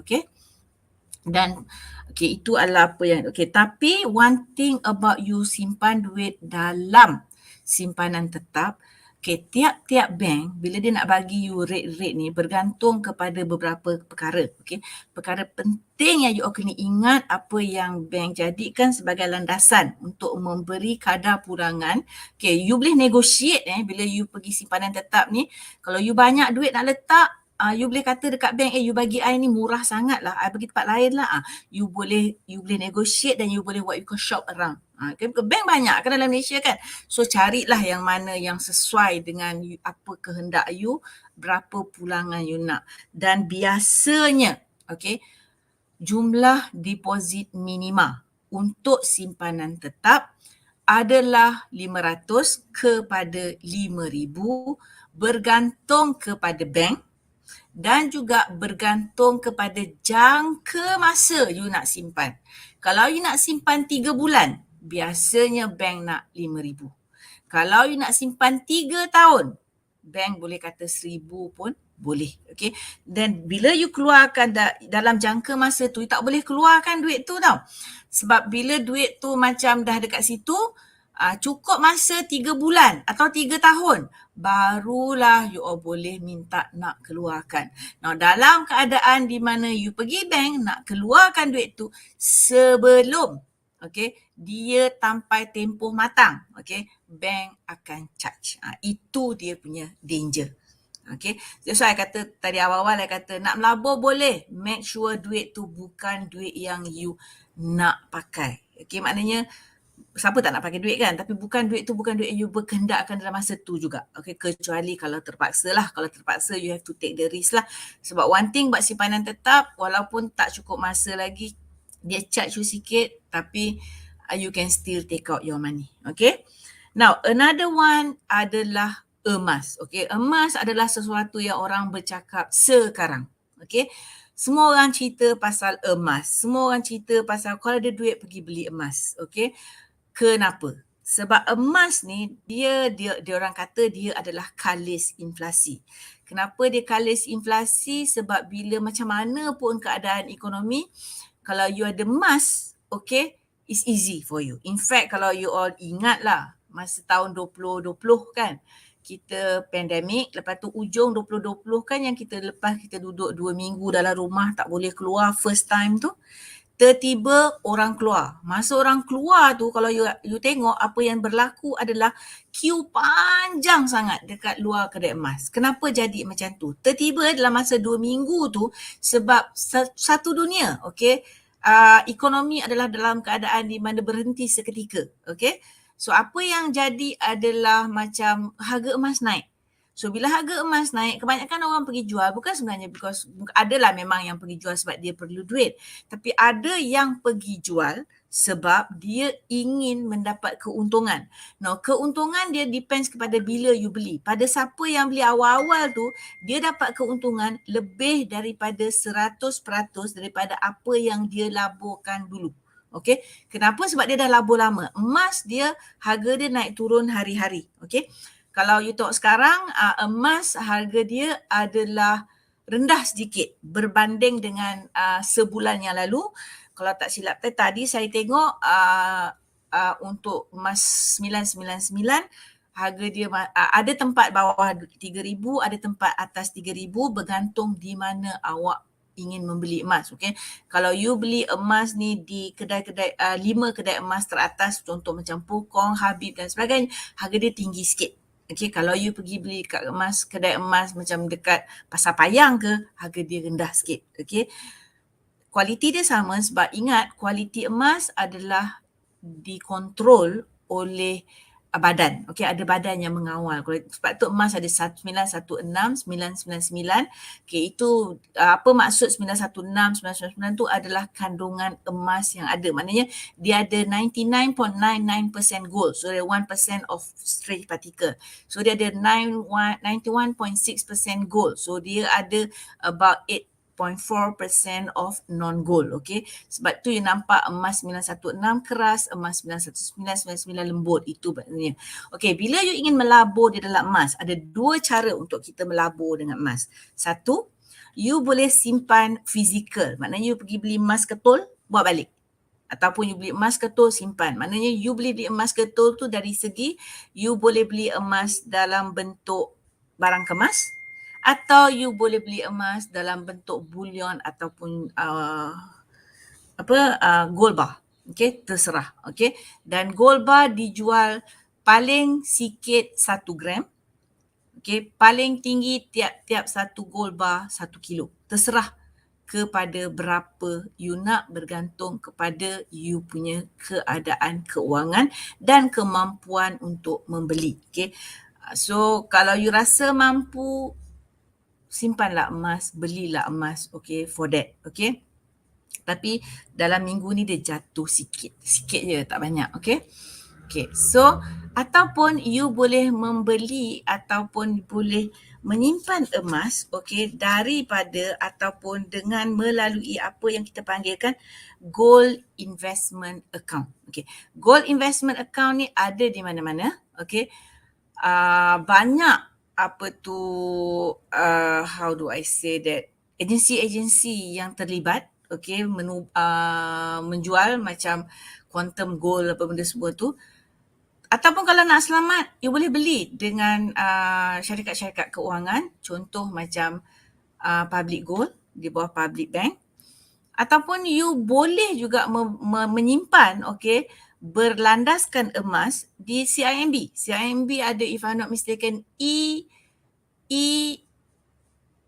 investment gold account, Maybank pun ada, terserah pada you. Ada yang ikut syariah, ada yang tak ikut syariah. Satu pasal Malaysian banking system ni, terserah pada you all. You all nak pakai syariah, tak pakai syariah. So ada orang memang very particular, they want to follow syariah, okay, which is good, alhamdulillah. Ada juga yang tidak dia tak kisah apa-apa pun, so it's up to you. Itu terserah pada kita, sama ada kita ingin mengikut syariah ataupun konvensional. Okay, kita banking system dalam Malaysia adalah dia bagi banking system by choice. You choose what you want. Okay, which is good. Okay, kita ada what they call freedom of choice. Okay, so itu adalah emas. Okay, cuma emas ni kalau you simpan sendiri dekat rumah, risiko dia hilang lah. Okay, kalau yang simpanan tu, so far kalau you simpan dekat macam bank-bank berlesen yang betul-betul dilesen, alhamdulillah. Okay, dia adalah penerima deposit yang sah. Cuma berhati-hati sebab ada juga yang buat yang kita simpan emas, beli emas ni bukan pendeposit yang sah. Ada berlaku dulu di mana orang tak tahu dia tak sah, orang tak check dekat Bank Negara Malaysia punya website sama ada ini adalah company yang sah atau tidak. Tiba-tiba Bank Negara Malaysia datang raid, hilang dia banyak, okay, bukan sikit. Okay, tak ada orang beli emas segram, jarang. Okay, orang kalau beli dia beli 10-15 gram. Tapi bila you beli dekat GIA tu, yang gold investment account tu, you boleh beli 1 gram. So, tengok macam duit ada. That's one thing good about GIA. Kalau siapa yang nak mula main dengan pelaburan emas tapi tak ada duit nak beli yang fizikal emas, you boleh cuba buka GIA account. You pergi dekat bank, kata you nak buka gold investment account. Kalau you tak nak buat ASB ke ASN, nak mencuba sesuatu kelainan, go ahead. Okay, patut mencuba dan patut mencuba. Okay. Okay. Satu lagi, tabung haji. Okay, tabung haji ni adalah dulu memang orang simpan tabung haji ni untuk pergi haji. Tapi tabung haji ni macam in the 90s tu dia ubah dia punya paradigm tu. Dia tak nak terlalu fokus kepada hanya untuk haji. Dia macam mewujudkan keadaan di mana dia menjadi satu institusi pelaburan juga. So dia ada fund manager yang investkan, createkan portfolio untuk mencari keuntungan untuk tabung haji. Okay, so apa yang berlaku adalah tabung haji ni, ingat dia adalah patuh syariah. Okay, so 100% syariah compliance. Okay, so pengeluaran tabung haji adalah sangat fleksibel. Okay, you boleh masuk, you boleh keluar, boleh masuk, boleh keluar, tak kira pada masa pun. tak semestinya untuk pergi haji kan. So maknanya you boleh jadikan tabung haji tu sebagai you punya akaun pelaburan ataupun akaun sehari-hari. Dan tabung haji ni pengeluaran dia paling senang dalam bank Islam. Okay.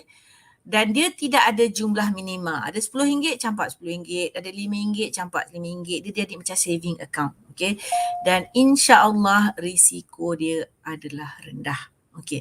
Nah, dekat sini saya ada bagi gambar pasal apa dia agihan keuntungan tabung haji untuk tahun 2021. 2022 belum ada lagi ya sebab kita masih lagi bulan 6. Dalam bulan 1 tahun depan ataupun ujung bulan 12 tahun depan kita tahulah berapa keuntungan tabung haji. Now, so far daripada tahun 2016 sampai tahun 2021. Okay. 2016 adalah di mana keuntungan, 17 adalah di mana keuntungan tabung haji adalah sangat selesa. Okay. 2018 adalah tahun di mana penyimpan dalam tabung haji menangis sebab pendapatan hanya 1.25%. Okay, so mana you ada 50,000 dalam tu kalilah dengan 1.25, so you dapatlah jumlah keuntungan dia. Okay. Tahun 2021, 2020 3.10%, tahun ni kita belum tahu lagi. Okay, tengok macam mana. Okay. Okay. Now, okay, then risiko dia rendah lah macam kita kata tadi kan. Okay. Okay, you all must, ada mention tadi, okay, I tersilap letakkan dekat sini balik semula, minta maaf ya, orang tua, okay. Now, you all ni semua anak-anak muda. Okay, now anak-anak muda ada apa yang kita panggil pelaburan alaf baru. Okay, apa maksudnya pelaburan alaf baru? Okay, pelaburan alaf baru adalah keadaan di mana, okay, you akan buat pelaburan dengan menggunakan apps. Okay.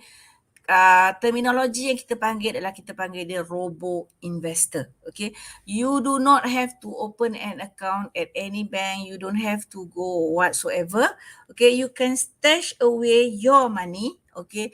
With this particular example that I give you here is only some of it. Okay, ada banyak lagi jenis yang ada bergantung ke mana yang sesuai. Okay, so okay, contoh yang I bagi dekat sini adalah Wahid Invest. Okay, Wahid Invest ni adalah diwujudkan oleh company, kalau tak silap saya adalah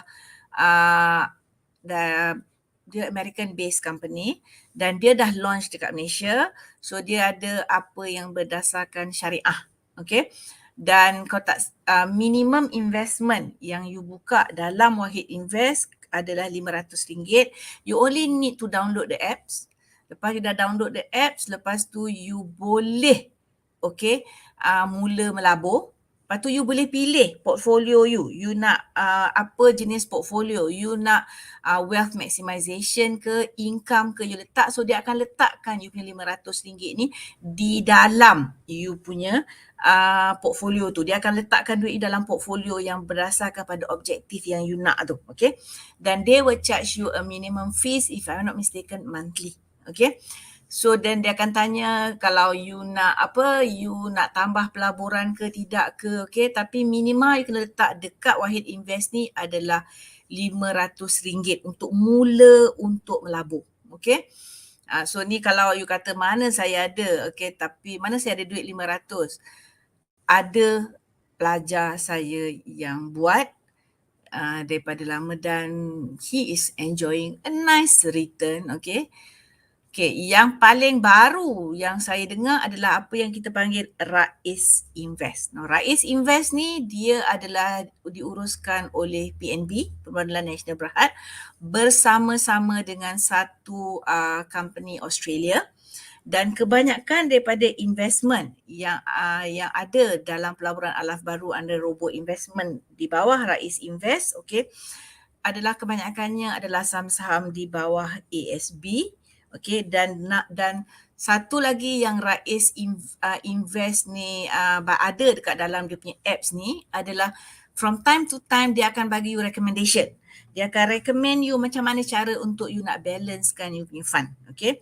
So, okay, saya tertarik dengan Rais Invest ni punya objektif. Okay, masa dia buka ni dia kata the objective is to inculcate forced saving behaviour through spare change. Maknanya duit lebih yang ada lepas pergi pasar, lepas belanja, lepas pergi Starbucks, lepas belanja girlfriend tu, duit tu lah adalah duit yang daripada you punya investment account atau daripada you punya saving account dipindahkan kepada Rais Invest. Okay. So kalau you nak tanya Rais Invest ni syariah compliance ke tidak? Okay.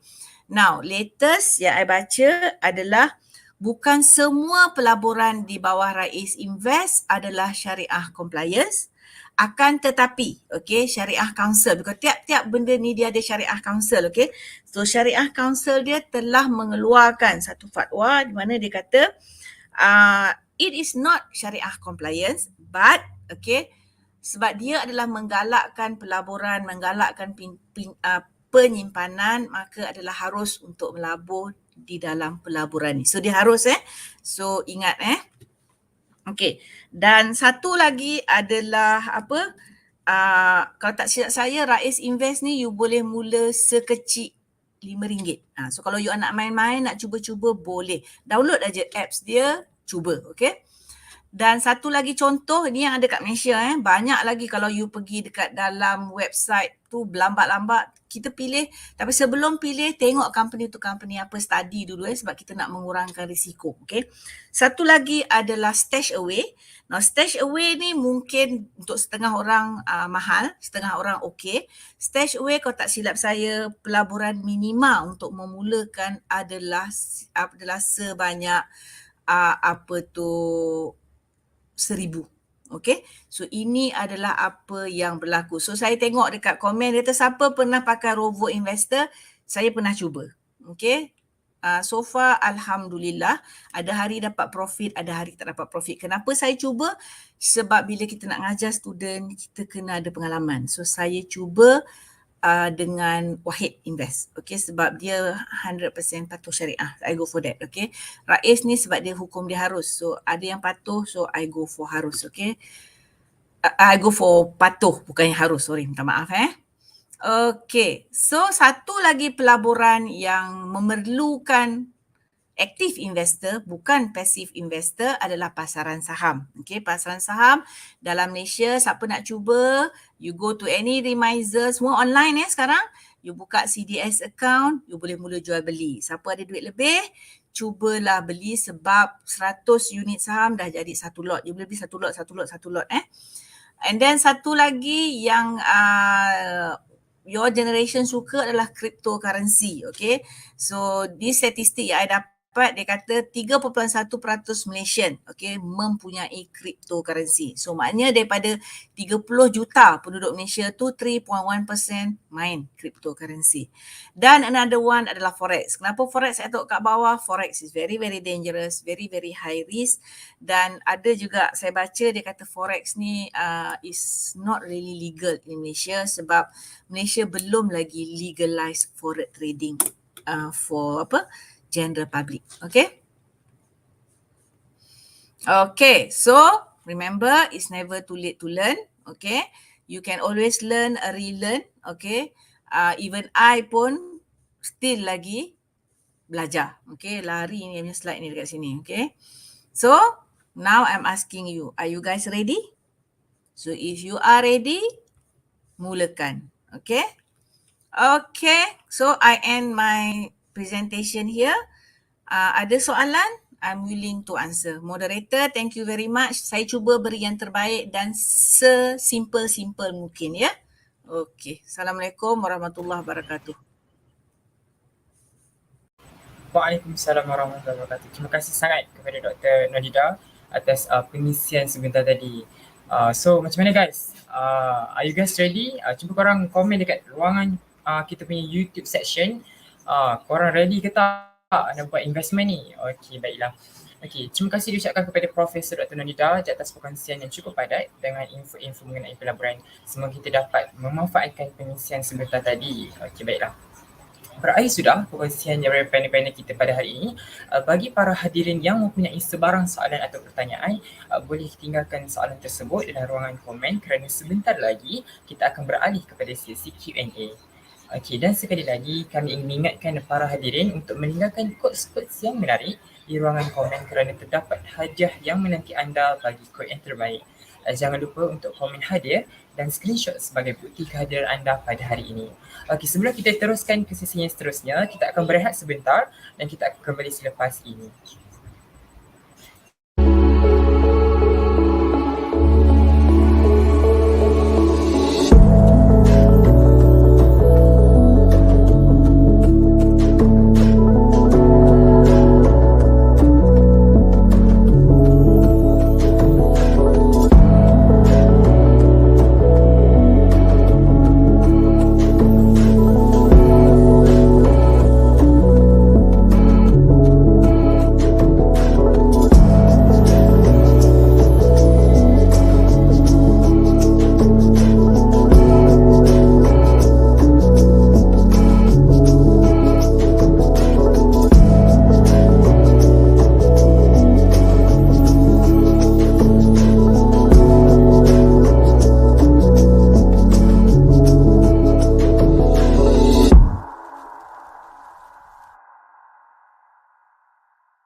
Selamat kembali diucapkan kepada semua.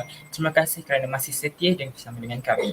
Okey, sebelum kita beralih, saya ingin mengingatkan para hadirin untuk tinggalkan kod berkaitan bijak keuangan kerana hadiah menarik bakal menanti anda. Okey, seterusnya kita akan mulakan sesi kita yang ketiga dan juga yang terakhir pada hari ini iaitu sesi Q&A antara para penonton dan penonton kita. Okey, baiklah, kita mulakanlah kita punya sesi Q&A dengan soalan yang pertama. Kita tengok soalan siapa. Okey, baiklah, daripada Ain Adina. Okey, dia bertanya platform mana yang paling sesuai untuk perginya, lagi-lagi student lah untuk memulakan kita punya pelaburan. So kita untuk soalan yang pertama ini kita bagi ruang kepada membuka ruang. Silakan doktor. Doktor Syukur ke saya? Doktor Syukur. Doktor Syukur.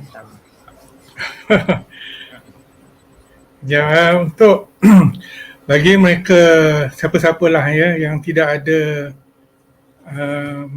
ilmu dalam pelaburan, tapi dia sangat berminat untuk melabur.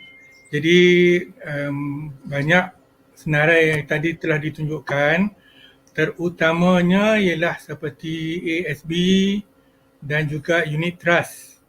Ni yang paling senang lah sebab bukan kita yang uruskan, kita hanya perlu letakkan duit untuk melabur. Jadi kalau kita ada duit tu, kita nak melabur tapi tak reti macam mana nak melabur, jangan ambil risiko yang tinggi. Mula dulu dengan risiko yang rendah, iaitu letaklah di tabung haji, letaklah di ASB dan juga di mana-mana mutual fund ataupun unit trust. InsyaAllah ada rezeki tu nanti kalau return dia tinggi tu dapatlah banyak sikit insyaAllah. Okay. Okey, baiklah. Terima kasih kepada Dr. Syukur di atas perkongsian tersebut. Diharapkan penjelasan sedikit tadi dapat menjawab persoalan yang diberikan. Okey, baiklah. Kita beralih kepada soalan yang seterusnya. Okey, soalan daripada Syarifah Husna Aminah. Okey, dia bertanyakan, what is the best way to track our progress in investment? Okey,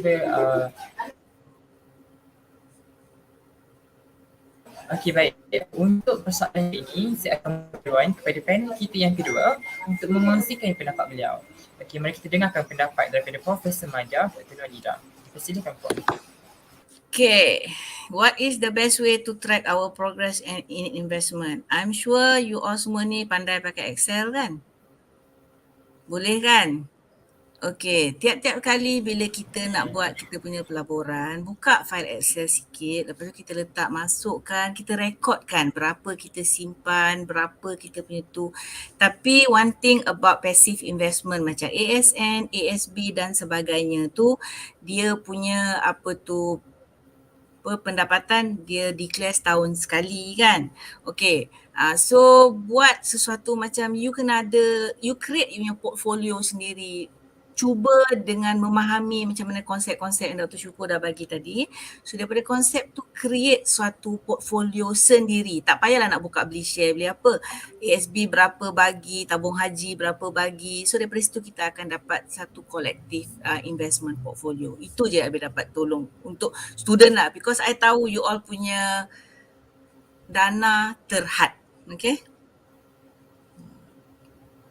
Thank you. Okey, baiklah. Sungguh jelas dan padat jawapan daripada panel kedua kita tadi. Terima kasih atas jawapan yang diberikan dan diharapkan semua perkongsian tersebut dapat menjawab persoalan yang ditujukan oleh penonton kita tadi.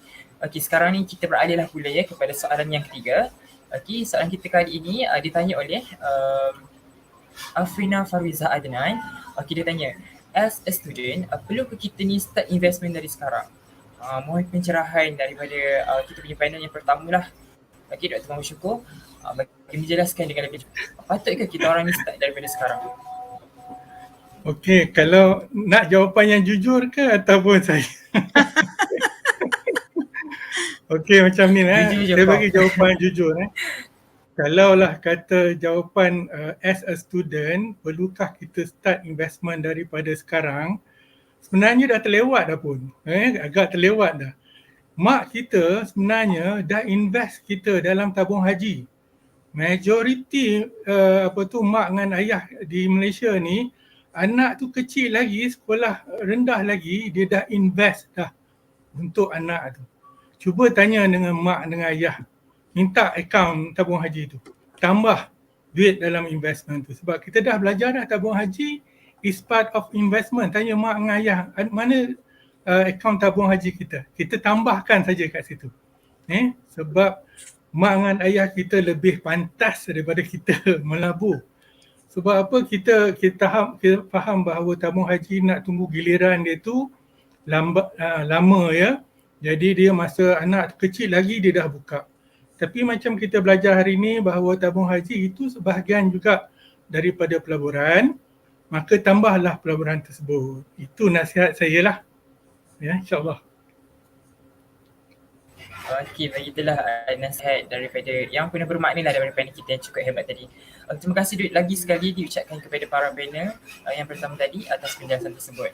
Okey, kita beransurlah kepada soalan yang terakhir pada hari ini, iaitu soalan yang keempat. Okey, akan diajukan daripada Hadiah Husna. Okey, dia tanya, berbaloi ke kalau student ni start invest dari sekarang atau hanya memberi beban kepada student ni? Kan, sebab kita ni student, so banyak nak pakai duit. So macam mana tu, doktor? Kalau ditanya I lah, kita orang punya pendapat dekat council adalah it's never too late, it's never too fast for you to start investing.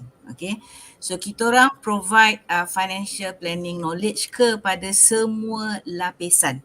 Okay, maknanya kalau you nak pencen pun you kena belajar balik financial planning. Okay, sebab then pengurusan you cara lain. Okay, so kalau student sekarang, it's never too late, start now. Okay, there is never the question of kata later, start now. Macam cakap tadi lah, kalau ada kan perempuan, budak-budak perempuan kan suka duit 50 sen cantik-cantik tu kan. Okay, start simpan 50 sen sehari dengan sebab you suka duit 50 sen cantik tu, then ujung bulan dapat berapa. Duit yang ada tu dah dapat tu cukup sebulan sekali pergi bank letak ataupun pergi tabung haji masukkan. So you kena kreatif untuk macam mana cara untuk you nak melabur. Sebab kalau you tak kreatif, you tak akan dapat motivasi. Sebab remember I said just now, investment kena jadi satu sikap ataupun habit. So nak create habit tu, kita kena carilah apa yang kita suka untuk habit. So kalau suka pergi Starbucks, berhenti pergi Starbucks. Okay, so these are the thing nak cakap. Because your generation sekarang ni susah sikit sebab social media banyak memainkan peranan yang memberi you all lebih kepada untuk berbelanja ke arah kehendak daripada berbelanja ke arah keperluan. Itu yang paling susah untuk pelajar sekarang. Okay, I think that's about it lah kok. Okay, alright. Thank you so much Doktor atas pengisian sebentar tadi. Okay, kali ni soalan yang terakhir lah sebab saya mendapat request daripada tim. Nak satu lagi soalan last. Kita buka kepada kedua-dua doktor. Which one yang prefer untuk menjawab. Okay, daripada Zila Farouk. Okay, dia kata, bagaimana kita nak kekal disiplin dalam investment ni? Sebab consistent is the key kan, mak kata orang tu. So macam mana? Doktor, macam mana kita nak kekal disiplin dalam investment tu? Siapa? Soalan pada siapa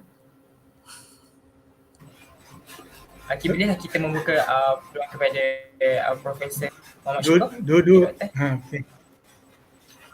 Okay, doktor. Dr. Nolida, soalan pada dua-dua ni, bagaimana untuk kekal berdisiplin? Jawapan I senang je. Bila kita berbelanja, ukur baju, ikut badan. Kan?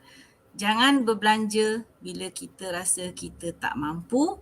Berbelanjalah hanya jika kita mampu. So bila kita berbelanja mengikut kemampuan, maka keadaan di mana tidak cukup boleh kita kurangkan. Tu aja. Okay, you can start now. Walaupun sekarang you kata, I tahu sebab I ada anak. Okay, anak I selalu kata perkataan macam ni, I spend your money, I keep my money. Kan? Tu you all punya attitude kan? So, I said no, you don't spend my money, keep your money because the source of money is the same. That is your parents. So, in both ways, ukur baju ikut badan, jangan terlalu berbelanja mengikut kawan-kawan, berbelanjalah mengikut kemampuan. Then you ada disiplin. Okay?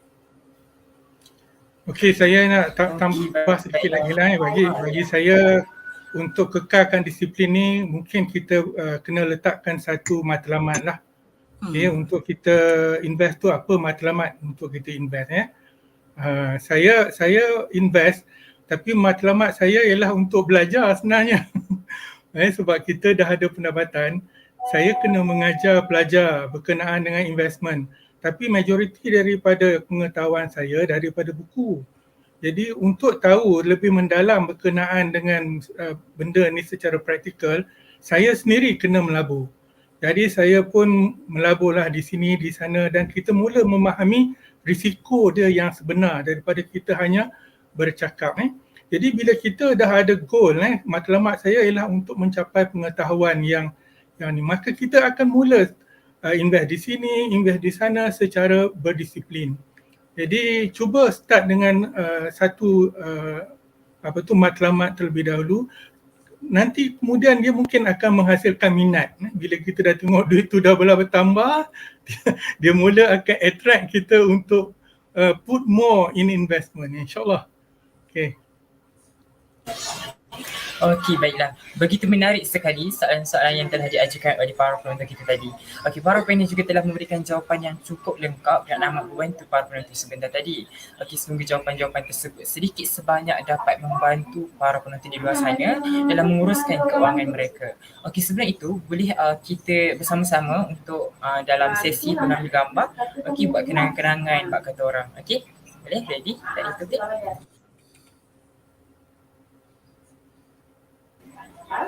Okey, baik. Sedia. Okey, 1, 2, 3.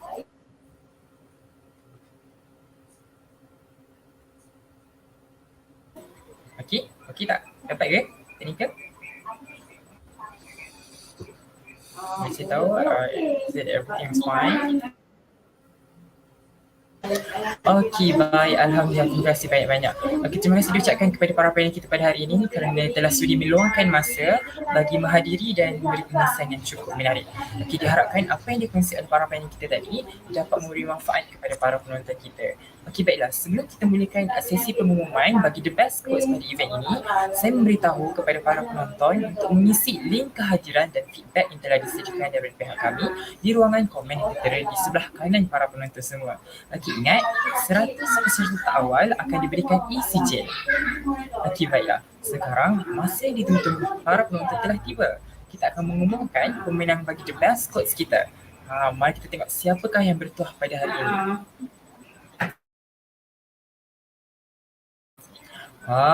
Sudah appeal ya kita punya quotes paling the best kepada hari ini daripada Wardah Amira. Dia kata, "You are your longest investment after all. Spend it wisely." Semacam mana guys? Setuju tak? Ini adalah one of kita punya best quotes kepada hari ini. Okey, seterusnya kita tengok siapa yang akan merangkul best quotes pada hari ini juga.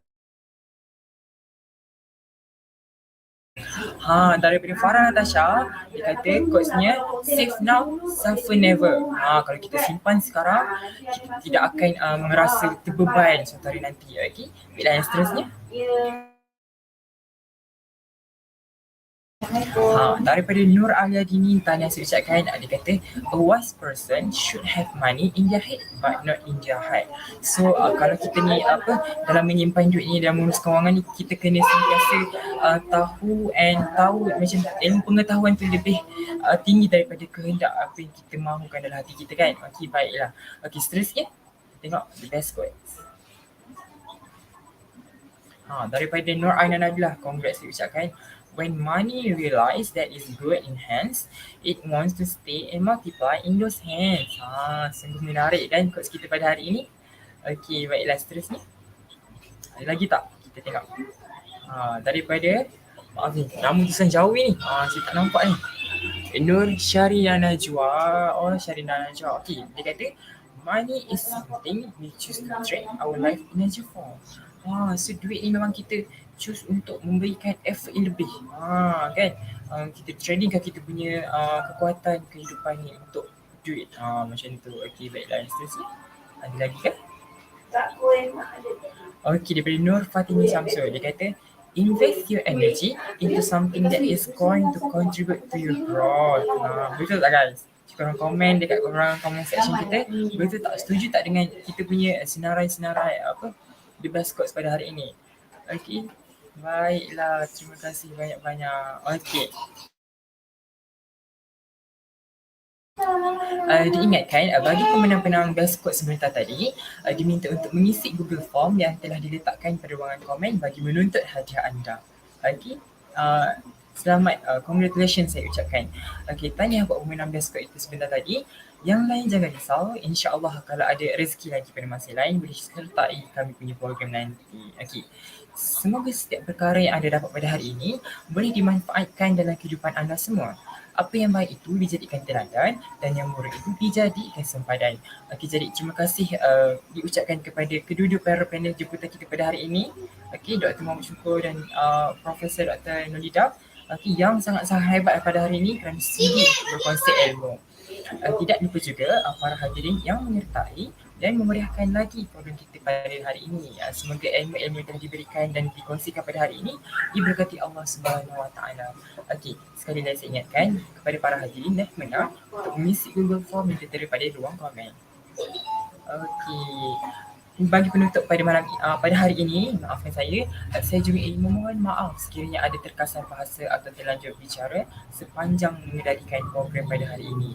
Yang baik itu datang daripada Allah SWT, yang kurang dan kelemahan itu datang daripada diri saya dan daripada pihak kami. Okey, saya Farhan Zaid selaku moderator anda pada hari ini ingin mengundurkan diri dengan serangkap pantun. Dari Kedah ke Pekansari, beli suasa di Kota Tinggi. Selesai sudah tugas diberi, di lain masa bersua lagi. Semoga kita berjumpa lagi di lain hari, di lain waktu. Okey, terima kasih dan Assalamualaikum semua.